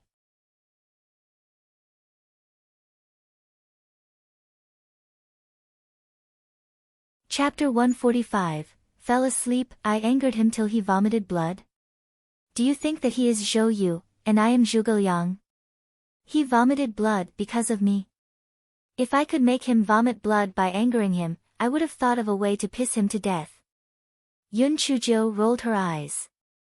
Feng might not understand who Zhou Yu and Zhuge Liang were, but he could still understand death. His expression was a little unhappy, but it made sense. No matter who was publicly cursed at their master's death, they would not be happy. Yun Chujiu coughed dryly. About that, I was just joking. Your master can live for at least 10,000 years. That's right, that gigolo was a tortoise that could live for 10,000 years. Feng then continued, Miss Jiu, our lord was injured by someone. Yin had fed him a pill just now, but he's still unconscious. Injured by someone? Who is so brave, who is so bold to hit him? Yun Chujiu stuck out her tongue. Damn, she almost spoke her mind again. Feng's eyes twitched. He is a sworn enemy of our revered sir. As they spoke, the two of them had already arrived at Yun Chujia's courtyard. They pushed open the door and entered the house. An Yin bowed to Yun Chujio and handed her a dagger. Yun Chujio immediately jumped away. What do you mean? Does he want me to commit suicide? An Yin was stunned. Miss Jiu, didn't An Feng tell you? His Excellency's injuries are very serious. I hope that you can feed some of your blood to His Excellency. An Feng scratched his head. Yun Chujio had brought up the topic and he had forgotten to talk about business. You two head out. I'll take care of him. Yun Chujio blinked her eyes. Was this the gigolo's new trick to torture her? An Feng remembered what Yun Chujio had said. He said seriously, Miss Jiu, no matter what His Excellency has done to you previously, he has absolutely no intention of killing you. Moreover, His Excellency holds you in high regard, and he hopes that you will not do anything rash. Moreover, you still have the Yun family behind you. Yun Chujio sneered, are you afraid that I'll kill him? Are you threatening me with the Yun family? If that's the case, then I'll go back. You can deal with it yourselves. An Feng smiled. Miss Jiu, I'm just guarding against the unexpected. I believe that you'll make the best choice. After saying that, An Feng signaled An Yin with his eyes, and the two of them closed the door and left. Yun Chujio cursed in a low voice, what kind of master raises these kinds of underlings? They are all bad people. How dare they threaten me? An Feng, just you wait. I'll get my revenge sooner or later. Hey, stop pretending. Tell me, how do you want to torture me? Yun Chujio turned around and said to Di Baiming, who was lying on the bed. After waiting for a long time, there was no movement at all. Yun Chujio cupped her chin. Could it be true? Was the gigolo really unconscious? Yun Chujio took small steps to the front of the bed and saw Di Baiming lying on his back. His eyes were tightly shut and his face was pale. Yun Chujio's heart froze. Was he really injured? Yun Chujio put her hand on Di Baiming's pulse to check. She frowned. He was really suffering from serious internal injuries. Who was so powerful that he could beat this pervert to such a state? Yun Chujio picked up the dagger and cut her arm. Then, she used her right hand to open Di Baiming's mouth and let the blood slowly drip in. Hiss, damn it. It really hurts. This will be the reward for the cultivation technique you gave me. Yun Chujio bared her teeth and fed Di Baiming more than 10 drops of blood. Di Baiming's face slowly turned from pale to red. Yun Chujio could not help but complain. It seemed that her blood really had a miraculous effect on the gigolo. When Yun Chujio saw that Di Baiming was fine, this big-hearted girl took a handkerchief to tie the wound. Then, she yawned and blew out the candle. She walked past Di Baiming and fell asleep on the side of the bed.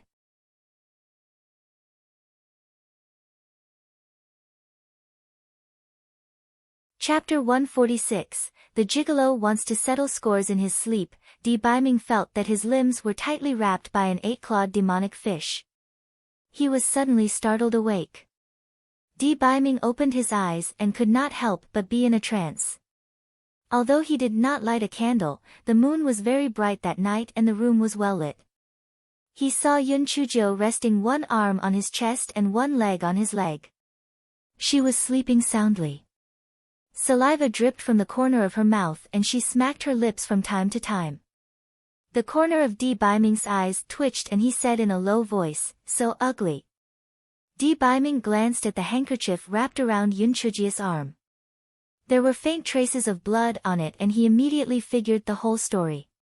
Di Baiming's heart felt warm. The anger from before instantly dissipated. The black thing still cares about me.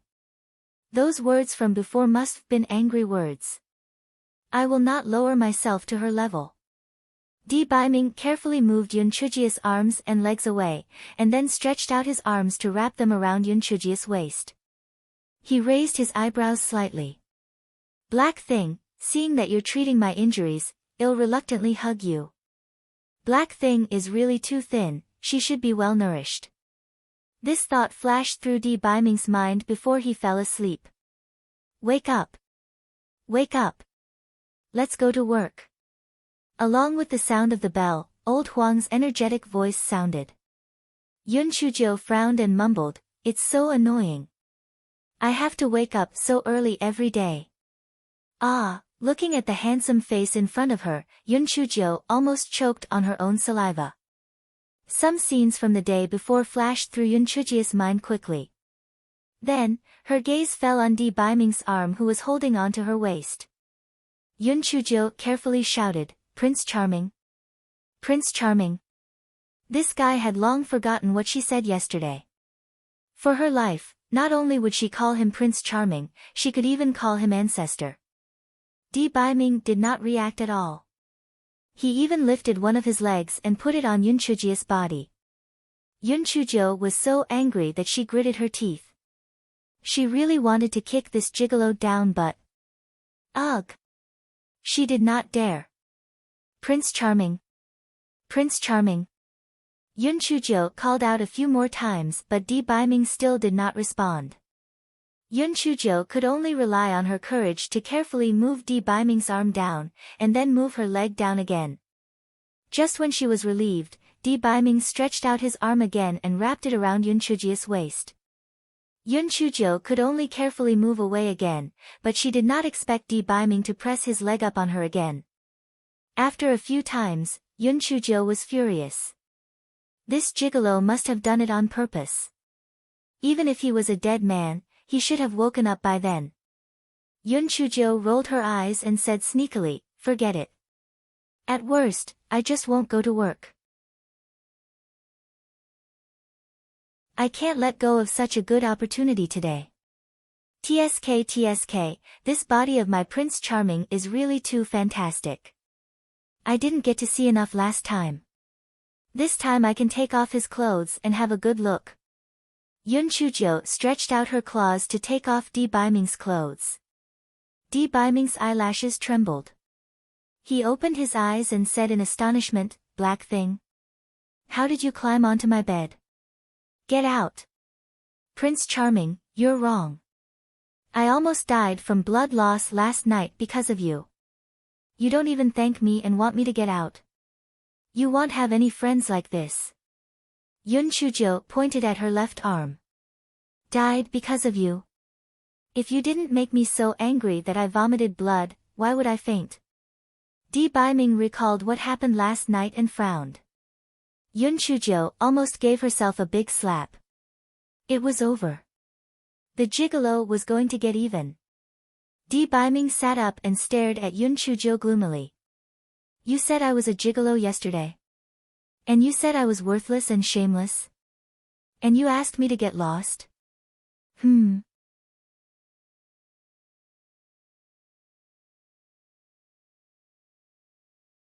Chapter 147, Children's Words Carry No Harm. Yun Chujiu laughed dryly. Prince Charming, children's words carry no harm. The corner of Di Biming's eyes twitched. Children's words. You are really thick-skinned. That's right, I'm still young. Of course, what I said is considered children's words. Yun Chujiu nonchalantly pretended to be young. A 14-year-old was a proper teenager in modern times. Di Biming originally did not intend to pursue the matter from the previous night. Seeing Yun Chujiu's gag, he took the opportunity and said, This venerable self is magnanimous and will spare you this time. If there's a next time, this venerable self will not spare you. Yun Chujiu heaved a sigh of relief in her heart and said fawningly, a male god is indeed a male god. I'm going to go to work now. When you leave, close the courtyard door properly. Be careful not to be discovered. The corners of Di Biming's mouth curled up and he lay back on the pillow. Who said I'm leaving? I'm going to stay in the Linghua faction for a period of time. Although your house is small and shabby, it doesn't attract any attention. I'll just stay here for now. What? You're not leaving? Yun Chujo cried out and almost jumped up from the bed. What? Don't you welcome me? Di Baiming stared at Yun Chujo. Yun Chujo forced a smile. No, no. Why wouldn't I?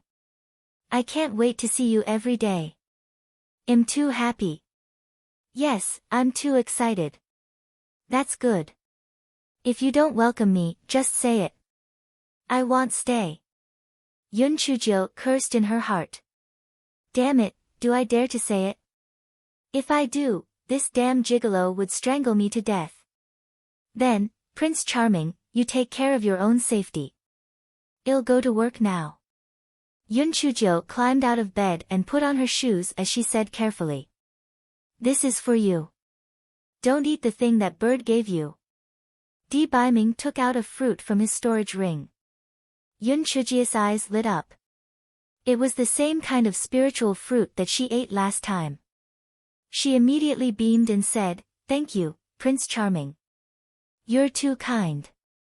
Yun Chujo ate the fruit in a few bites and hopped out of the house. When she was outside, Yun Chujo only remembered the last sentence that Di Baiming had just said. Bird? A bird gave her something. Fuck. The gigolo's mouth was too mean. He meant that Feng Ming was a bird. No wonder senior brother Feng Ming fell for no reason yesterday. It was the gigolo's doing. Yun Chujo shook her head. This gigolo was having a seizure. He gave her cultivation techniques and fruits when he was happy, and wanted to kill her when he was unhappy. What a lunatic. And Feng and An saw Yun Chujo coming out and came over to salute. Yun Chujo curled her lips and threw the fruit core away. Forget it.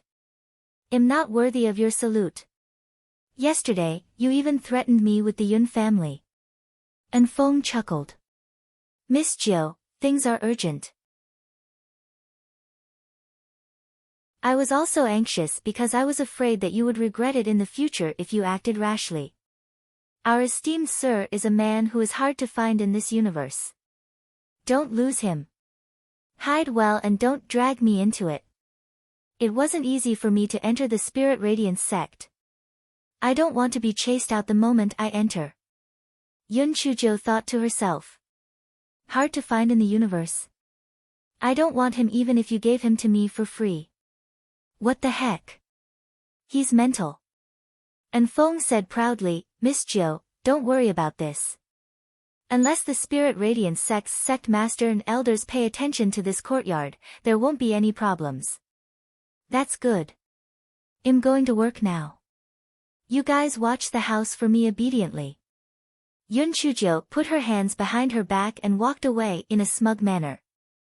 Humph. She would just take it as having 3 house dogs. Ha ha ha.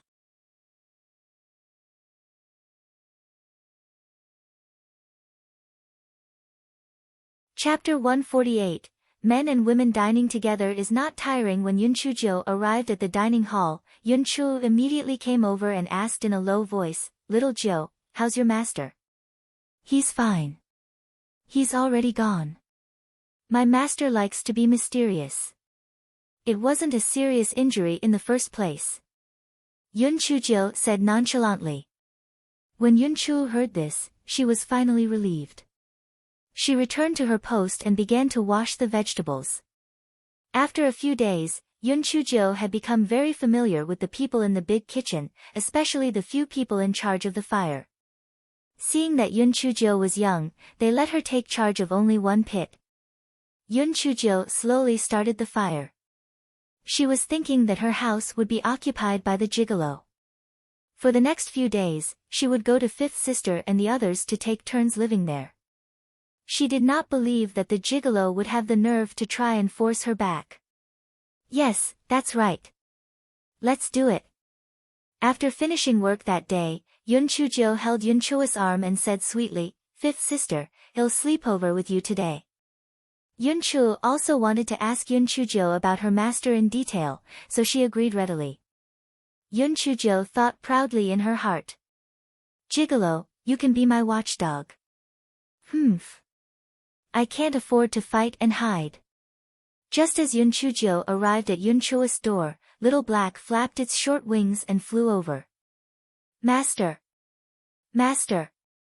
The gigolo said that if you don't go back within 15 minutes, he will smash this row of houses into pieces. Yun Chujo gritted her teeth in anger. Damn gigolo. Alright, you were the one who told me to go back. Don't regret it when the time comes. Fifth sister, I've thought about it. I think I'd better go back to my own place. I'll come back to your place another day. Yun Chu sighed. Alright. Truly acting like a child. Always thinking out loud. Yun Chujo thought to herself, fifth sister, it's not that I'm always thinking out loud. It's that damned gigolo who's always thinking out loud. Yun Chujo thought of an idea as she walked. She would definitely torture the gigolo. Yun Chujo did not knock on the door and entered the house casually. She saw that the broken pieces of the original table in the house were gone, and a brand new table was placed on it. There were 8 dishes on it, and Di Biming was eating slowly with his chopsticks. The 8 dishes were all delicious. Yun Chujo immediately forgot about the idea she had previously thought of. She said shamelessly, Idol, do you feel lonely and cold eating alone? Di Biming looked at her and said, go out and call An Feng and An Yin to come in and eat with me. Yun Chujia's face stiffened and she rubbed her hands with a dry smile. Idol, as the saying goes, men and women go together. It's not tiring to eat. Let me accompany you. Don't call on them. They still need to be on guard. Men and women go together, and it was not tiring to eat. Di Biming almost spat out the rice in his mouth. Di Biming coughed dryly. You? I feel like I don't have the appetite to eat after seeing you. Yun Chujo was so angry that she rolled her eyes. Fuck. You fucking see that I don't have the appetite, so why did you call me back so eagerly? This gigolo really doesn't have any good intentions. He is torturing me with delicious food. Di Biming saw that Yun Chujo was so angry that she was twitching. The corner of his mouth curled up. Shouldn't you have already eaten your dinner at the big kitchen? Can you still eat? Yun Chujia's eyes lit up. Yes. I can. I'm not full to begin with. Okay. Then let's eat together. Yun Chujo immediately smiled like a flower. Prince Charming, you're such a good person. Di Biming took out a pair of bowls and chopsticks from his storage ring and handed it to Yun Chujo. Yun Chujo decided to scrap the previous bad idea. There was still something to be said for a gigolo.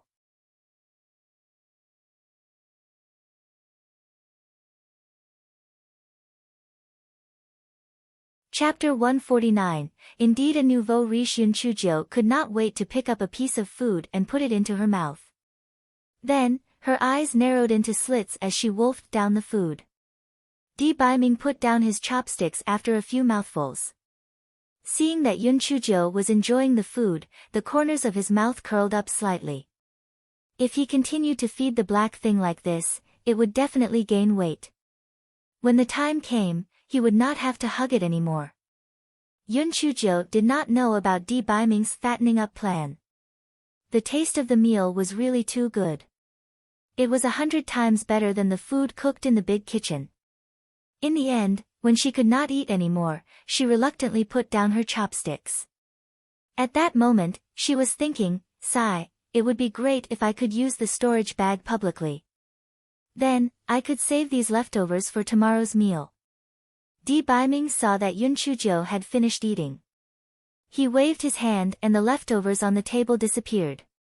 Then, there was an exquisite small teapot and 2 small teacups on the table.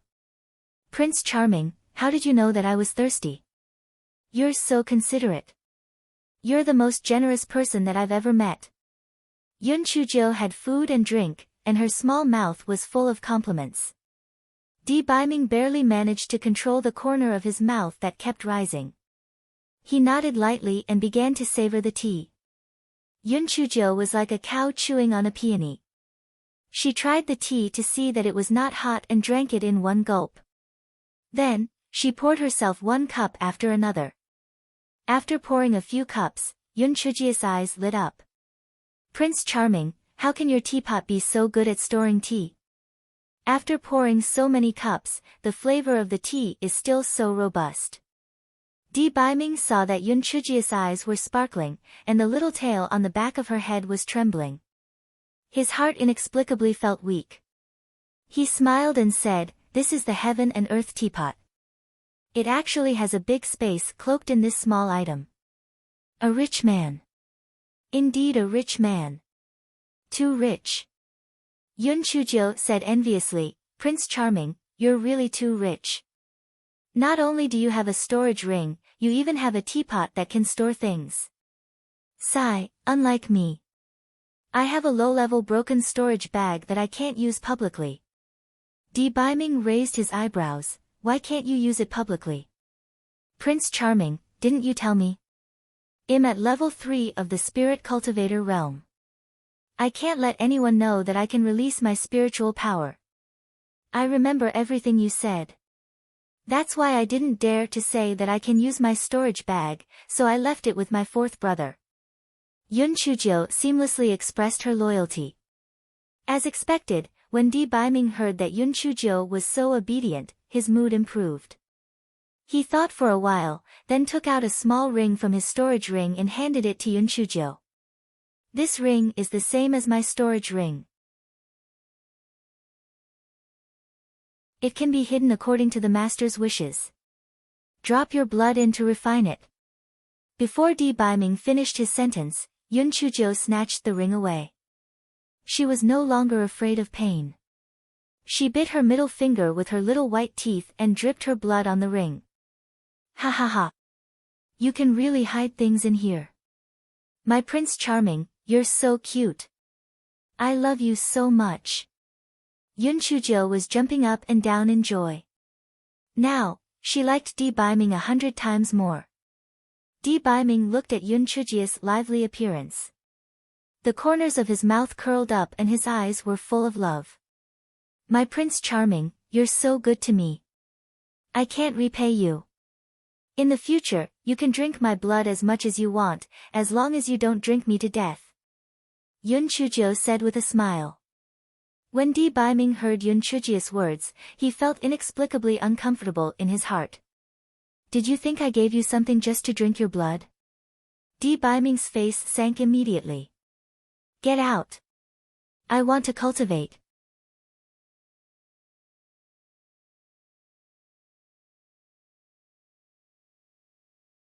Chapter 150, Liars Will Be Struck by Lightning. Yun Chujio was stunned for a moment before she left the house in a huff. Crazy. He really is crazy. A second ago, it was still spring, but the next second, it's ice and snow. To think that I thought you weren't bad. Turns out you're still crazy. The more Yun Chujio thought about it, the angrier she got. She simply squatted on the ground and used a tree branch to write and draw. Little Black saw that Di Baiming did not come out, so it flew down from the tree and landed beside Yun Chujio. When it saw the things on the ground, its small eyes blinked. "Master, your resentment is so deep." Yun Chujio drew a small person on the ground and poked it with a tree branch. As she poked, she cursed softly, "Gigolo. Bastard. Gigolo. You don't know how to appreciate a good person. Gigolo. You're crazy. Gigolo. I'll stab you to death." An Fong and an Een hid at the side and looked at each other. Neither of them dared to come out. It seemed that the ninth miss was very angry. They did not know what His Majesty was trying to do. Since he liked her, why did he always make her angry? After poking a few deep pits on the ground, Yun Chujio's mood improved a little. She decided not to lower herself to the level of a gigolo. Besides, being angry was to punish herself with other people's mistakes. She was not that stupid. Yun Chujio accidentally caught a glimpse of the spirit fruit core that was thrown away in the morning. Her heart skipped a beat. The taste of the fruit was too good. the gigolo might not give it to her again in the future. She might as well plant this fruit core, in case it could grow into a fruit tree. Then would she not always have a fruit to eat? Ha! She was really too smart. Yun Chujo did what she said. She found a sunny place, took a small stick, and made a small hole, burying the fruit core inside. Miss Jo, that's a Hun-dun fruit. The conditions for its growth are very harsh. Our venerable one searched for a long time before he found one. Even if you plant it, it won't sprout. And Feng saw that Yun Chujia's anger was almost gone, so he dared to come over and talk to her. Humph. How would you know if you don't try? Maybe this fruit core thinks my place is good. Besides, I'm just digging a pit and watering it. It doesn't add anything. If it really grows out, that would be even better. Yun Chujo said indifferently. Yun Chujo and Enfeng chatted casually. Di Baiming was so angry that he gritted his teeth. After Di Baiming chased Yun Chujo out, he was inexplicably annoyed. There was no way for him to cultivate. Now, seeing Yun Chujo and Enfeng chatting and laughing, he was so angry that he wanted to hit his head against the wall. Enfeng, are you very free? Di Baiming pushed the door open and stared at Enfeng gloomily. Enfeng shivered and instantly understood that he was in trouble. He quickly said, Your Excellency, I remember now. I still have many things to do. I'll take my leave. Enfeng quickly disappeared from Di Baiming and Yun Chujia's sight. What a joke. If he did not leave now, His Excellency would definitely throw him to the 1,000 feet deep abyss. Di Baiming walked to the place where Yun Chujo drew the villain. Black thing, who are you drawing? It's you, it's you, it's you. However, Yun Chujo only dared to think that in her heart, but she said, It's the manager of our kitchen. He's the worst. Hell seek revenge for the smallest grievance. Sooner or later, it'll teach him a good lesson. Di Baiming felt that there was something wrong with Yun Chujia's words. He felt like she was pointing at a mulberry tree and cursing a locust tree. He stared at Yun Chujo without blinking. Yun Chujo was a little scared by his stare and she cursed in her heart. Why was he staring at me like a dead fish? Di Baiming snorted, Black thing, if I find out that you lied to me, I will not forgive you. Prince Charming, I will not lie to you. If one lies, one will be struck by lightning. The villain in Yun Chujia's heart was flipping her middle finger. Gigolo, I lied to you. You're the one who started it. With a crack, a purple lightning bolt fell from the sky and struck Yun Chujo.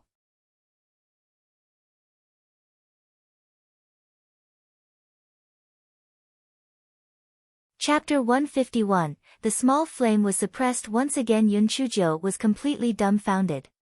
She just said it casually. Why did this damn little mudfish match her with such an apt punishment? This damn little purple mudfish did not come earlier or later, but it just had to strike her at this time, so it must be on purpose. It was really detestable. This purple lightning bolt was only as thick as a pinky finger, so Yun Chujo absorbed it without any pressure, then laughed dryly at Di Baiming. Coincidence. This is completely a coincidence. Di Baiming snorted and glared at Yun Chujo. Then, he turned around and entered the house. Yun Chujo pointed her middle finger at the small piece of dark cloud in the sky. Little mudfish, you want to fight with me? If you have the ability, then continue to attack me. The dark cloud rumbled. Yun Chujo thought that it would continue to strike her. She did not expect the dark cloud to disappear in a flash. Yun Chujo pouted. So you're a coward. You have no courage at all, and you are far inferior to me. A person must have courage and courage to live. Black thing, get in here. Yep, coming. Well, there was a time, place, and situation to show valor and courage. Yun Chujo sneaked into the house and saw Di Baiming sitting on a chair, with a brush, ink, paper, and inkstone on the table. Yun Chujo immediately had a bad feeling. Come here. I have nothing to do. From today on, I'll teach you calligraphy. I'll make you lose your temper. Di Biming thought of Yun Chujia's dog-like handwriting and came up with this idea. Yun Chujo grinned. Prince Charming, I don't want this, alright? I've been working the whole day and I'm exhausted. I can't even lift my arms. How will I have the strength to practice calligraphy? Di Biming sneered, then picked up the brush and wrote 3 words. This is my name. Don't sleep until you finish writing it 30 times. Yun Chujo rolled her eyes. Humph. Since she was asked to write it, then she would just write it absent-mindedly. If you don't write it seriously, then double it. If you don't, then continue to double it. Di Biming saw through Yun Chujia's thoughts at a glance and said coldly. Yun Chujo had no choice but to start writing with a bitter face. As she wrote, she muttered, there are so many names out there, but he has to have the main character. It's so hard to write that character. My name is better. It's simple and easy to remember. What do you know? There's a fish in the northern sea, its name is Kuan. My name has an illusion. Humph. What kind of stupid illusion is that? Doesn't it mean fish? Might as well call yourself Emperor Northern Fish. Black thing. Shut up. I'll shut up then. No wonder he kept staring at her with dead fish eyes. It turned out he was a stinky fish. After writing for almost 4 hours, Yun Chujo felt that her wrist was about to break. Di Biming snorted. Let's call it a day. Well, continue tomorrow night. Yun Chujo angrily began to wash up. Then, she took off her coat and lay down in the middle of the bed. Her hands and feet were spread open. It was obvious that she did not want Di Biming to sleep on the bed. After Di Biming washed up, he saw Yun Chujo occupying the entire bed. He could not help but frown. Move deeper in the bed. This is my bed. Yun Chujia's little flame of resistance burned again. Di Biming snorted. Black thing, I'll count to 3. If you don't move, I'll let you sleep on the floor tonight. 1, 2, 3. Prince Charming, I'm afraid of this bed. Now that it's warm, come up. Yun Chujo obediently rolled to the side of the bed. The little flame was once again mercilessly suppressed.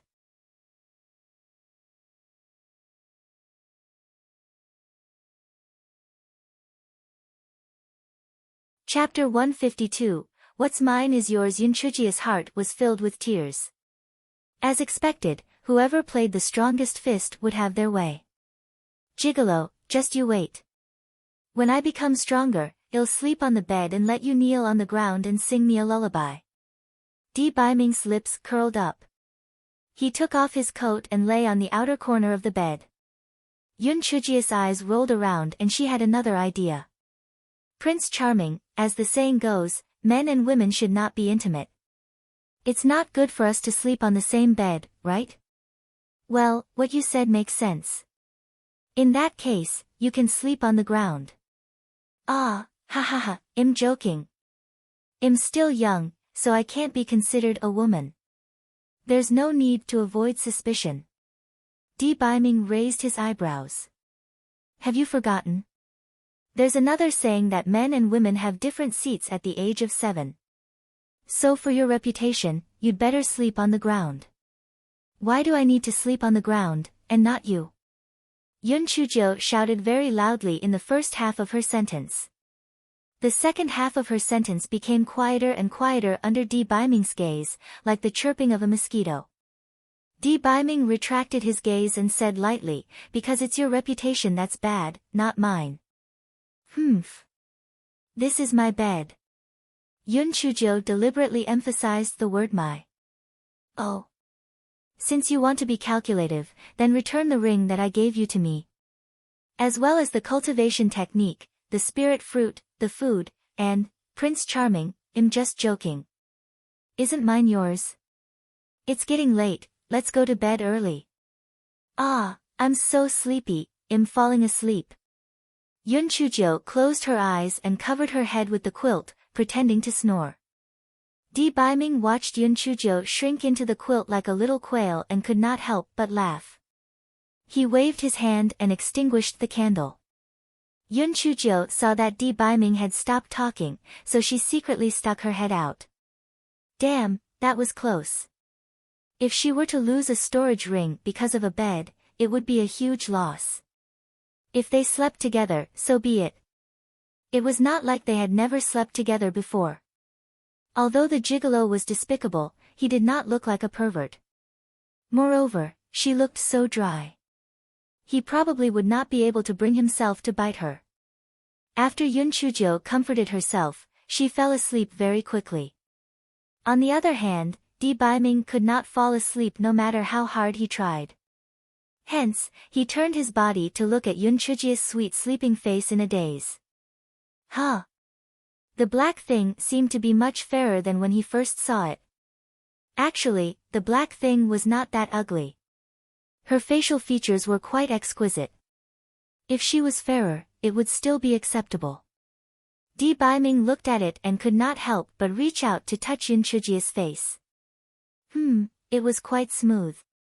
Yun Chujo felt something on her face in her sleep. She lifted her arm and pushed it.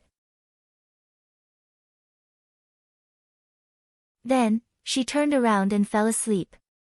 Di Baiming's face turned hot and he retracted his hand. Black thing, do you think that this venerable self is willing to touch you? I'm just curious. Yes, just curious. Di Baiming turned around and faced Yun Chujia's back. He thought about it for a while before falling asleep. However, when they fell asleep, both of them turned around at the same time. Yun Chujia's head was in Di Baiming's arms and she slept soundly. The next morning, Yun Chujo opened her eyes again under Elder Huang's loud voice. Yun Chujo carefully moved Di Baiming's hand away from her waist. She stretched and got off the bed. After washing up, she hopped off to work. After Yun Chujo left, Di Baiming suddenly sat up. Why would I dream of that black thing?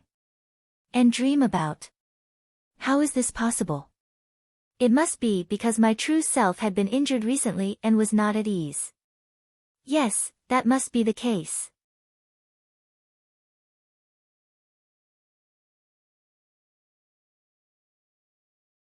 Chapter 153, Wicked Thief. Yun Chujo did not know of Di Baiming's dilemma. He was thinking about little Jo. Now that she had a storage ring, she would definitely plunder more good things and put them in the ring. Thus, the big kitchen suffered. That's strange. I just steamed 20 baskets of dumplings. Why are there 2 baskets missing?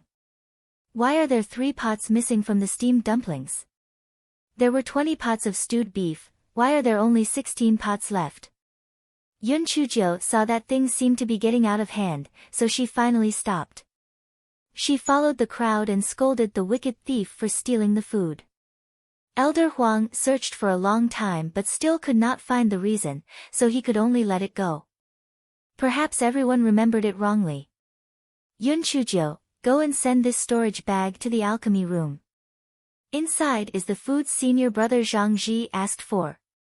You must hand it to him personally. Manager Ding handed a storage bag to Yun Chujo. Bei Yuan happened to be at the side, so he said when he saw this, Manager Ding, little Jo doesn't have the spiritual power so she walks too slow. It's better for me to go. Manager Ding's face darkened. Bei Yuan, why can't I even order a new handyman to do some tasks? Besides, senior brother Zhang Ji isn't in a hurry. As long as it arrives today, it's fine. Yun Chujo quickly said, it's fine. I'll go. I haven't been to the alchemy room yet, so I'll just take it as getting to know the area. Bei Yuan had no choice but to call Yun Chujo to the side and whispered, the alchemy room is different from other places. Even the elders aren't willing to offend the people there. You must be careful. Yun Chujo nodded and left the big kitchen. Manager Ding looked at Yun Chuji's back and a trace of sternness flashed through his eyes. Stinky girl, you're dead meat this time. Yun Chujo was clever. She naturally guessed that Manager Ding had bad intentions. However, there was no reason to take precautions. She wanted to see what kind of great gift he had prepared for her. Yun Chujo thought about it and did not let Little Black follow her. If they accused Little Black of stealing the pills, she would not be able to justify it. Yun Chujo held her storage bag and hopped to the alchemy room.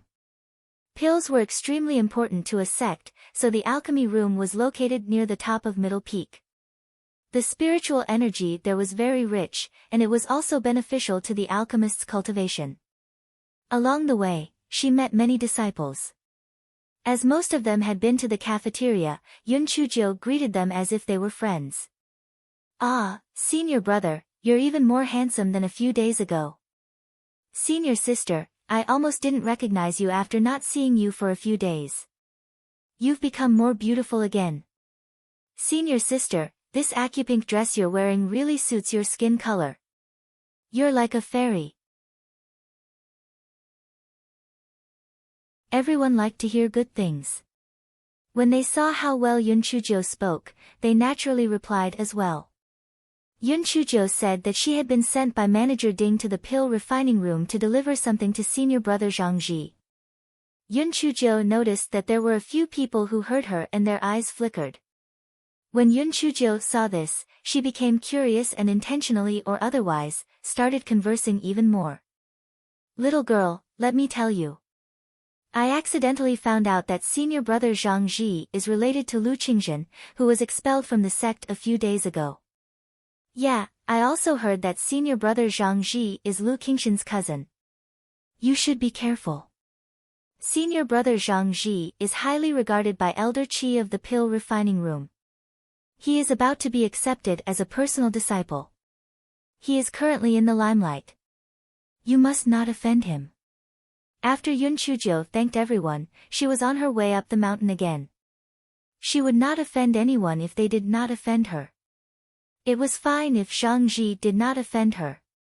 However, if he was up to no good, regardless of whether he was a personal disciple or not, she had to get rid of him.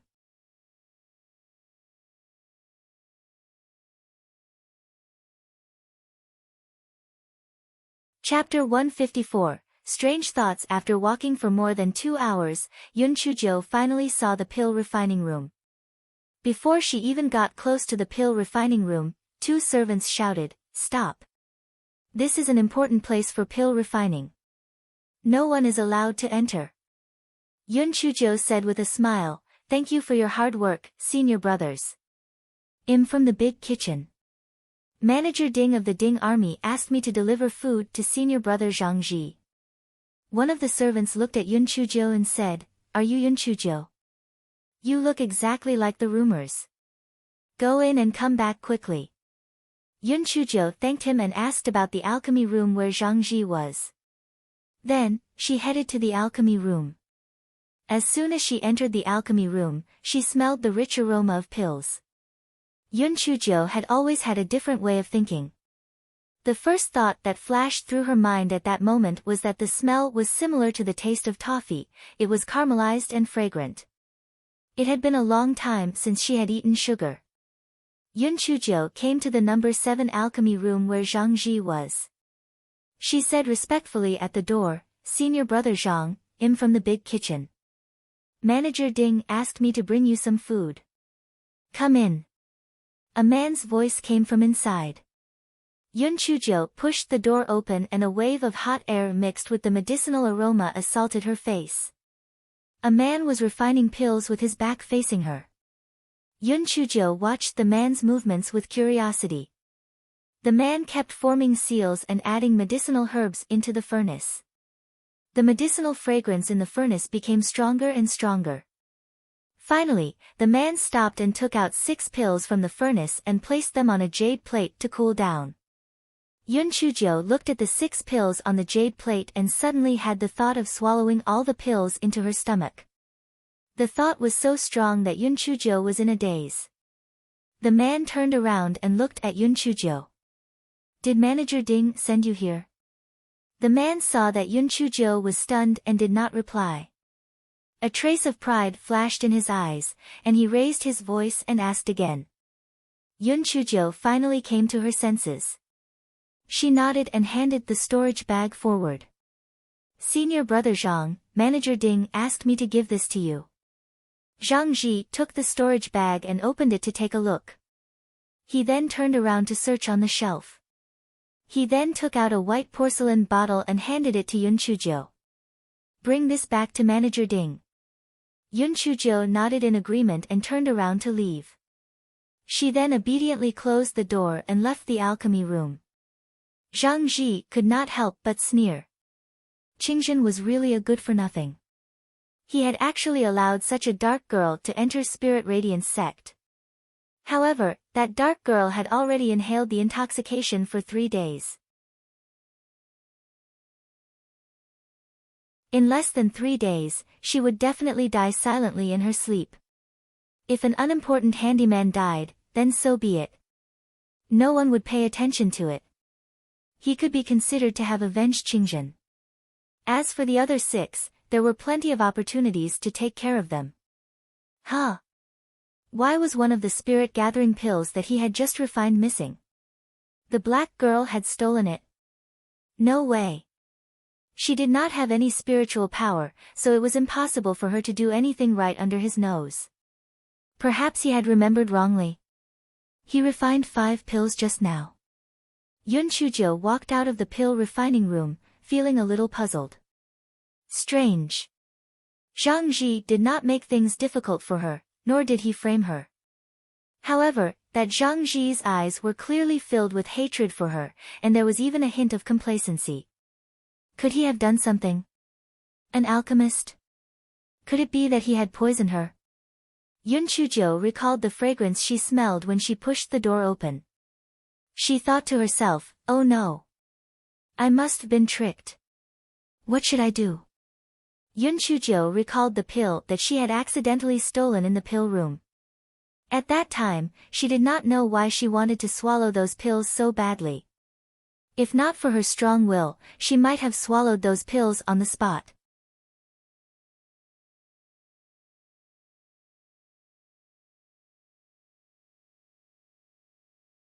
Chapter 155, A Blessing in Disguise. As Yun Chuzhou thought of this, she turned to a small path nearby and took out the pill that she had stolen from her storage ring. Just as she was about to take a closer look, a huge suction force suddenly came from her mouth. The pill entered Yun Chuzhou's stomach with a whoosh. Yun Chuzhou was shocked. She coughed and used her fingers to pick at it. She even tried to stand on her head. Unfortunately, it was useless. The pill disappeared mysteriously. Yun Chuzhou wanted to cry, but she had no tears. Not only was she poisoned, but she also had a strange disease. She did not know what kind of pill she swallowed. If it was poison, she would definitely be finished.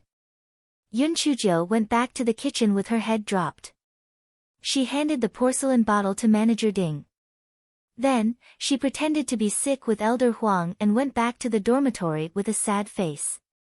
Di Baiming saw that Yun Chuzhou had returned and asked in puzzlement, "Why are you back?" Yun Chuzhou was not in the mood to please him at the moment. She said in a muffled voice, "This is my house. If I want to come back, I will come back." Di Baiming was about to lose his temper, but he saw Yun Chuzhou's small shoulders twitching. It was obvious that she was crying. He could not help but feel a little flustered. "I'm just asking you. I didn't say anything. Why are you crying?" When Yun Chuzhou heard Di Baiming's question, she immediately had a way to vent her emotions. She could not help but start to wail loudly, sob, "I'm going to die. I still have many wishes that haven't been fulfilled. I'm going to die. I'm so miserable." Sob. Di Baiming was shocked. When he saw Yun Chuzhou crying her eyes out, it was obvious that she was really sad. "Black thing, what's going on?" "I'm here." "You want die?" Sob sob, I was poisoned and have strange disease. If I die, you can keep my blood and drink it in the future. You can keep it in a big pot or something. Nonsense. Who poisoned you? They're simply courting death. Di Baiming's eyebrows stood up. I can't even bear to kill the black thing. Who is the one courting death? Yun Chujiu used Di Baiming's clothes to wipe away her tears and snot. She sobbed as she told him about the incident. Di Baiming had long forgotten about the misophobia. He hurriedly grabbed Yun Chujiu's right wrist and stretched it out, then frowned. 3 days of drunkenness? What kind of poison is 3 days of drunkenness? Why does it sound like a wine name? And it's the kind of good old wine. Yun Chujiu's eyes lit up. 3 days of drunkenness is a kind of deadly poison. The person who inhales it will die silently in his sleep within 3 days. Di Baiming almost fainted from anger. It was already so late and she was still thinking about eating and drinking. What? Then I only have 3 days to live. It must be that Zhang Ji who poisoned me. Damn it. I'll go and find him now. If he doesn't give me the antidote, I'll use lightning to strike him. Yun Chujiu was also frightened just now. Now that she had recovered from her shock, she immediately regained her domineering aura. Wait. Di Baiming pressed on Yun Chujiu's wrist with a shocked expression. It was obvious that he had suffered a huge impact. Isn't it 3 days of drunkenness? Is it 1 day of drunkenness? Am I going to choke on my farts today? Then hurry up and let go of me. I have to find that bastard to get the antidote. Yun Chujiu was anxious. This girl cherished her life the most and hated Zhang Ji the most. Yes, your situation is a little special. Di Baiming felt that Yun Chujiu was a freak. Why were all the things that happened to her so unbelievable? How is it special? Although you were intoxicated for 3 days, the intoxication of these 3 days disappeared quickly for some reason. It even turned into the power of lightning strangely. Di Baiming felt that he was talking nonsense, however, this was something that really happened in Yun Chujiu's body. You're tuning in to the Blissful Bookshelf YouTube channel. We're so grateful for your support and don't forget to subscribe to join us on this incredible journey through captivating stories. Your generosity through donations truly makes a world of difference, as it's the primary source of revenue that allows me to expand and enhance this channel for you. Thank you from the bottom of my heart for being a part of this adventure.